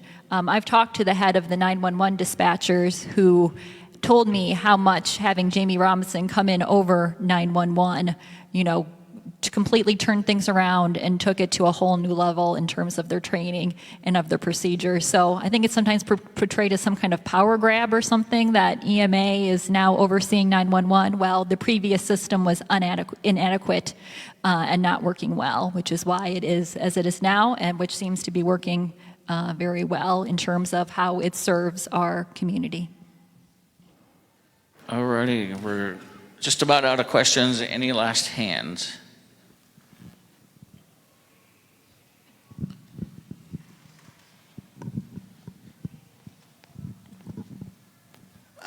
So two real quick. Somebody had mentioned earlier, taking either of the two current lawsuits to the Supreme Court.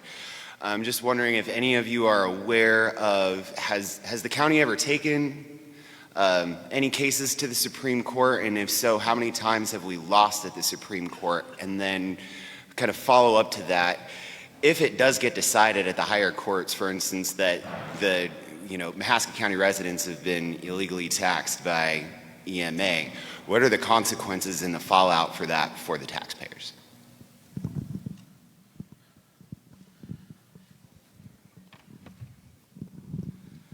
Your first question, Nick, I don't believe the county's ever lost a Supreme Court case. The consequences of illegal taxation are severe.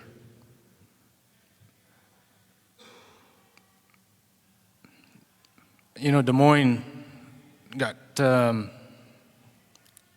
caught, the right word, in 2014. The City Council of Des Moines told the Supreme Court, we're using it for parks, we're using it for police, we're using it for libraries. And the Supreme Court still said if you don't have the authority to tax, it's an invalid tax.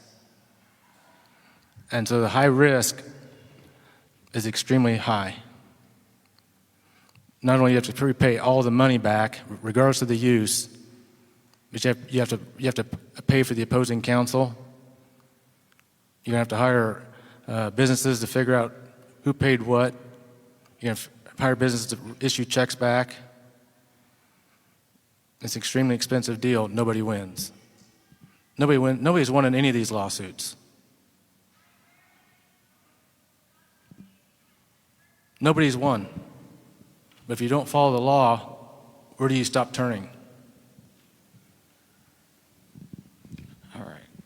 Go ahead. I don't think we've ever had a case go all the way to the Supreme Court, so therefore we've never lost. Okay? I also think a lawsuit should be the absolute last resort. It's like when you're going through a divorce, and the lawyer said, we are not going to court, because the only person that's going to help are the lawyers, and I refuse to take that. We need to think about the children and what's best for the children, and you are going to hash it out until some agreement gets made. And so these constant law battles, it's like two divorcing parents, just fighting to figure out who's right, to some letter of some law they want to state when the kids need milk. And so the citizens of Mahaska County need things. And I think that was a very valid question earlier. What's been lost when over $1 million has been spent to legal fees? Something, of course, has been lost. $1 million. Imagine what we could do with that. And so you got to brainstorm, and you got to talk, and you got to hash out, and you got to keep going through it over and over and over again until you figure out something for the county. You resolve it. Relying on lawyers is an easy way out, in my view. So I think something needs to work with that. And when you look at regional airports, there are all sorts of things that communities can do. You need to make it much more responsive to the community. We need to have not just business entities, but social entities. Medical transport, we could do that. Has anyone ever driven to Rochester? It's a long drive. What if you could take a plane when you need that kind of treatment? So we need to be brainstorming all sorts of ways that a regional airport could be good for the community and figuring out ways to do that. All right. Any other comments on that? If not, I got another question out here. Hey, so I've heard you refer to, and you just referred to it a little bit, but I'm curious, if you closed your eyes and thought ahead 20 years from now, what does Mahaska look like to you in 20 years? What do you want us to look like? Is that for all? It's for everybody. All right. What's the vision?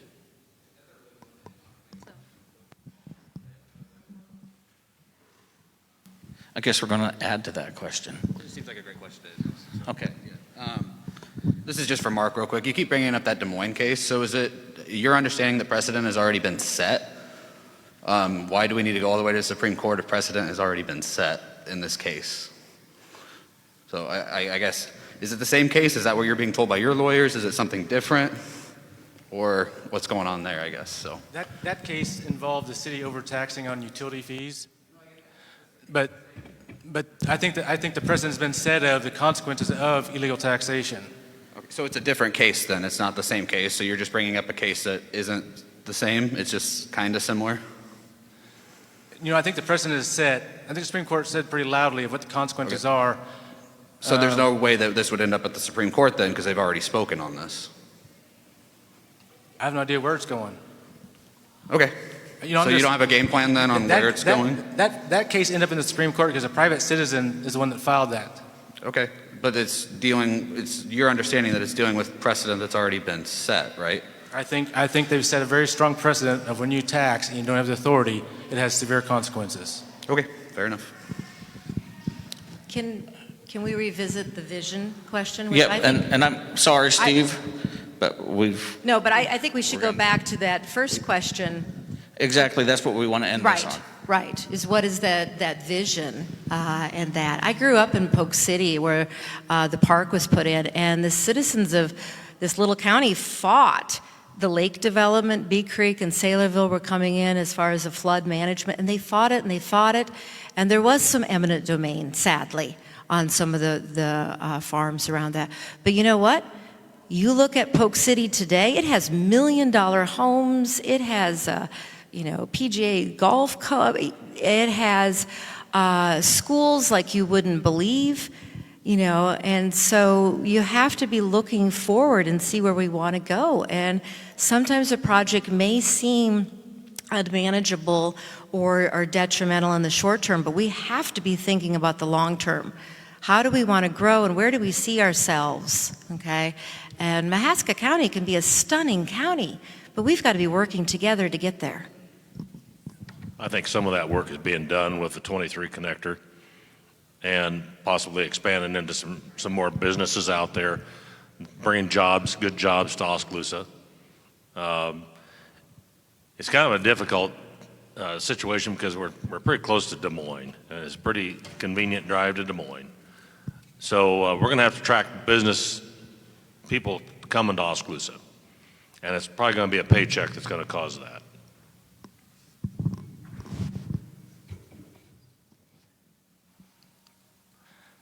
I think working with the business is going to be a great benefit. There's a lot of growth that's planned in the southeast part of Oskaloosa and part of the county. Building a connector, probably a certified site, that means it's a shovel-ready site in case more expansion wants to take place, or you can find another industry or business that would like to find a location that's shovel-ready is important. But also keeping the businesses we have. Hiring an economic development director, we've soon found out how many business owners are burnt out. How many are ready to sell? How many just about have sold and be gone from our county?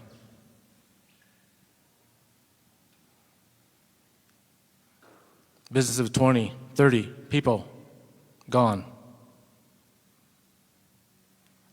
Our small businesses need help. And we're offering that help. The businesses in the Southeast Connector are glad to see us when we called to get their input on a road. What can we do to make it safer for them, for the pedestrians? They have expansion plans made. They're willing to work to change some things to make things safer for everyone to get off the highways, not only to make this bypass better, but their businesses better. Collaboration is happening. That, to me, is a good way to start building trust. I think that's where it needs to start, and that's where it can stay.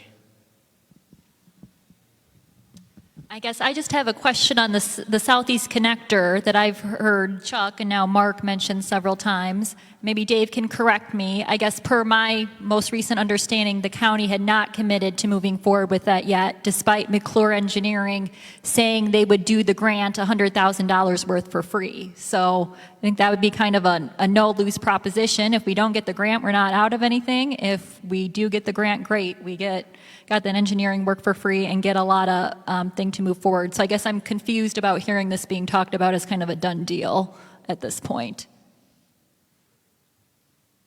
I guess, Dave, could you guys clarify that for us? And Catherine, if you could, just, Mark reached out for the microphone. Unfortunately, we have to make you share.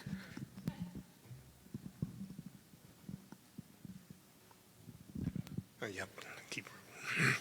So to answer your question, yes, McClure did say it was going to be a no-risk deal, that they would handle all of the applications for the grants in return for them getting the work to do the engineering on the project. In addition to that, the city of Oskaloosa pushed $1.5 million across the table and said, even though this isn't a city street, the majority of that road is out in the county. We recognize that we have a benefit here, and so we want to make this thing happen. So we were looking for action on the part of the Board of Supervisors quickly within the next 3 or 4 weeks after that meeting. Instead, what we heard were excuses that, well, the county engineer was sick, so we didn't talk to him, and the county attorney was busy, so we didn't talk to him, and well, we want to talk to more people that are along that strip of road, which is fine if they're a financial partner, but I'm not so sure they are. I think this is a city-county project. And it could be just an all-county project if we wanted it to be that way. But Oskaloosa stands ready to be a partner in this. Now, the way we hand out money to another governmental entity is through a 28E. Mark, I heard you say you wouldn't do a 28E with Oskaloosa. So it sounds like the project's dead as far as Oskaloosa is putting our $1.5 million in, that you're going to run with the whole thing. Correct me if I'm wrong.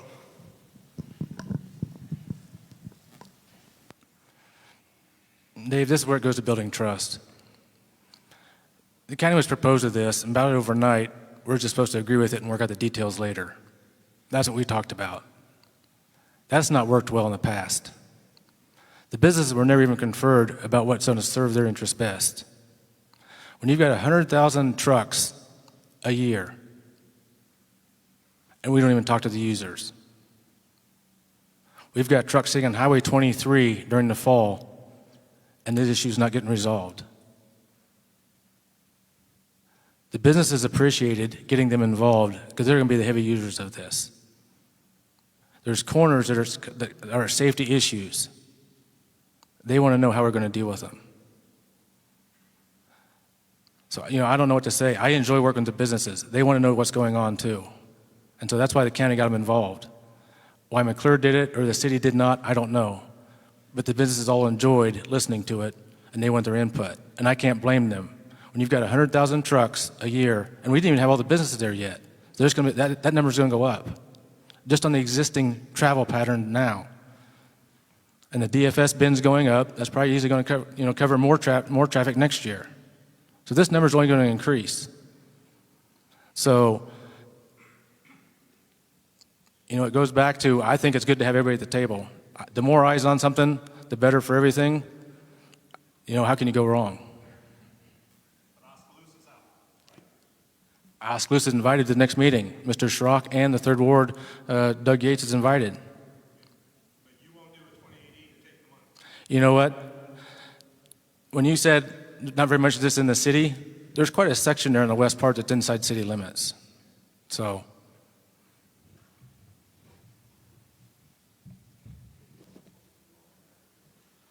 I think, Catherine, we were waiting for the rest of your vision for 20 years down the road. I will be gladly share that with you. I guess, first of all, kind of as I mentioned earlier, kind of the base of this is a place where everyone feels that their voice is heard, that they're listened to, that their views matter, no matter if you live in the country or if you're going to live in town, if you're a farmer, if you're a teacher, you're an engineer, whoever, we're all equal residents of the county. And then I also think, we're well into the 21st century at this point. And, like someone else said, if you do what you've always done, you'll get what you've always gotten. We know rural areas are facing a steep uphill climb right now. So as Lisa, mentioned, our population has declined rather than grown. So it'd be a tall task to turn that around. But I think by getting someone with fresh ideas, who has a variety of experiences in industry, has seen a lot of different things, has gotten training, is certified in problem solving, would be a good way to help move that forward. I think, tonight has given you, a lot of information. Do you want to go with what's been going on the Board of Supervisors now, or is it time for a fresh idea and a change to move things forward in a more productive direction? So that's why I'm asking for your vote on November 3rd. Thank you. All right, and I promise this is the last question, unless you've got a pile of cash and you're buying ads for the next 10 years. So. I just want to have you guys' input on mental health. I know it's a big deal for law enforcement. They deal with mental health stuff all the time. It's a great big problem. I sit on the mental health board. It's a big funding deal from the county. I just wonder what you guys' views are on mental health. Well, sadly, it affects every family. Every family has a story on that, and it's sometimes the least recognized illness that we face as a society. And Iowa ranks 50th, 51st in how we fund mental health issues. There's no place to go, and no place. And if you've ever been in that position, of trying to find care for a loved one, it's desperate. So we absolutely need to be adding more mental health addiction, looking at what's happening. We've had some horrific murders in this county and nearby, and because of drugs and because of other issues as well. And so we really need to be looking at getting that funding and that support, because it does affect all of us. Steve, are you thinking that we're inadequate in what we do for involvement with the mental health?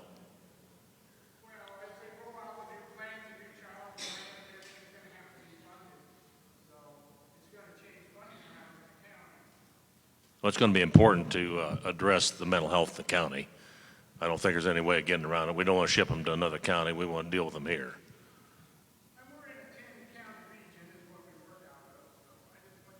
Yeah.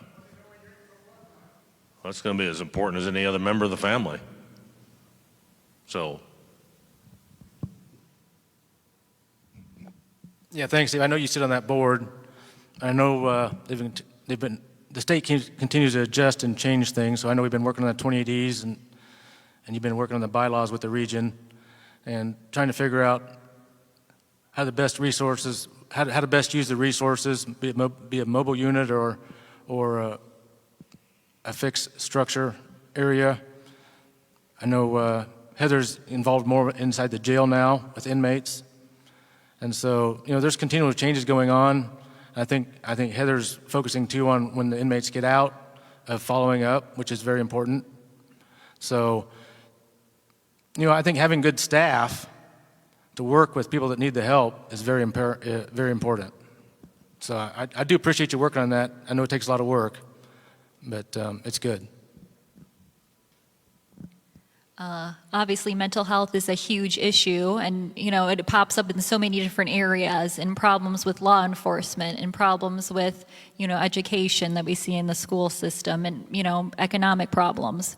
Obviously, there are no easy answers, but I think we need to do our best to get creative and listen to the experts and see what are the most effective ways we can address that here in the county. All right, we're going to wrap this up, I promise this time. So I really want to thank everybody for showing up tonight, all the candidates. I know it's never easy being in that seat, ever. I was there once, so I appreciate that. What I'm going to ask of you guys before we close this out is give us the standard elevator pitch, 45 seconds. Why should people vote for you? Well, I just want to be honest and fair and truthful. And I want to be receptive to people's questions and concerns. I don't want this to be my agenda. I want it to be the people's agenda. So if people don't talk to me, then it's logical that I'll deal with my vendetta, my objectives. So I need people to communicate, talk to me if they got questions, concerns, and so that we can move ahead. Well, I consider myself an ideas person, and I want to find out all sorts of ideas of what we could have. And thinking of that vision for Mahaska, and that I have traveled the world, I have seen communities all over, and I've had different ideas of what works and what doesn't work. And so I'd like to bring, my education and my experience to really creating a wonderful community now and in our future.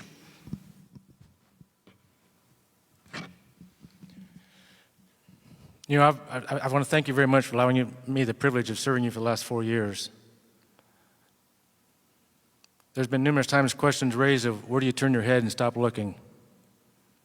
The problem is when you turn your head back to see where you're going. I think everyone here knows I enjoy following the law. There's boundaries for everybody. You know what? If we all work together and understand what our responsibilities are, things go a lot easier. When one party can't fund it, it's not reasonable to expect your neighbor that he can. There's a lot of potential coming up.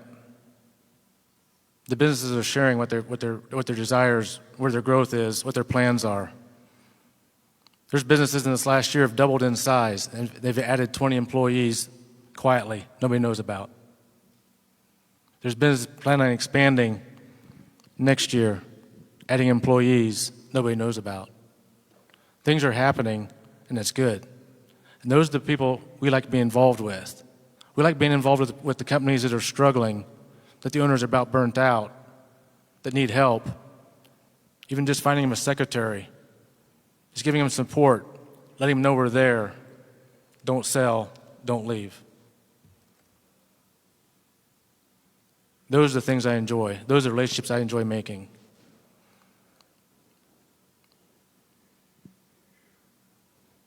This is an opportunity for you to stay involved with your government.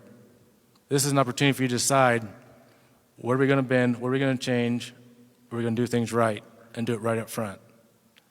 For the people to be involved with their government and keep it their government. So I thank you for being involved. Thank you for consideration. I would ask you to vote for me since I will represent everyone in the county, whether you live in the country or in town. You're still 100% Mahaska County resident and one of my constituents. Also because of my education, an engineer is a problem solver by training, and I've solved many problems at Pellacorp as an engineer there. I'm now a market researcher, so I know how to get and analyze information. And I'll bring that all to bear in Mahaska County. I've already done that in my township. I've helped put us on a much sounder financial footing from running a deficit previously, as well as the landfill, as in helping us to bring from, people say, kind of a 1950s style there well into the 21st century. And also, someone mentioned, you know, you have to talk to me. Well, no, I will go out and talk to you and see what's going out in the county. I feel strongly about that. It's servant leadership, and so I don't expect you to come to me. I will come to you and find out what's important to you and listen to that. Thank you. All right. So as a reminder here, the election, of course, is November 3rd, and we have two separate races for supervisor. We have the 2-year term that these candidates are representing here that would be for Steve Parker's unfinished term. Then we have a 4-year term that's a full term between Mark Grinendike and Catherine Call Goodman. So remember, when you're at the polls, there are two separate races for county supervisor. I also would like to thank Penn Central Mall for coming out, helping make this possible. Mr. Aaron Riggs is behind the camera, and he volunteered his time to come do this. I'm Ken Alsup with Oskaloosa News, and we thank you all very much for coming and being a part of this, watching on television and or Facebook. Have a good night. Letting you know you're never alone during the victories and the losses, happiness and pain. For tomorrow's a new day, and we'll be there, working for you, ready to tell your story. That's our commitment. It's what we do, now and in the future, because we're always on. We're Oskaloosa News.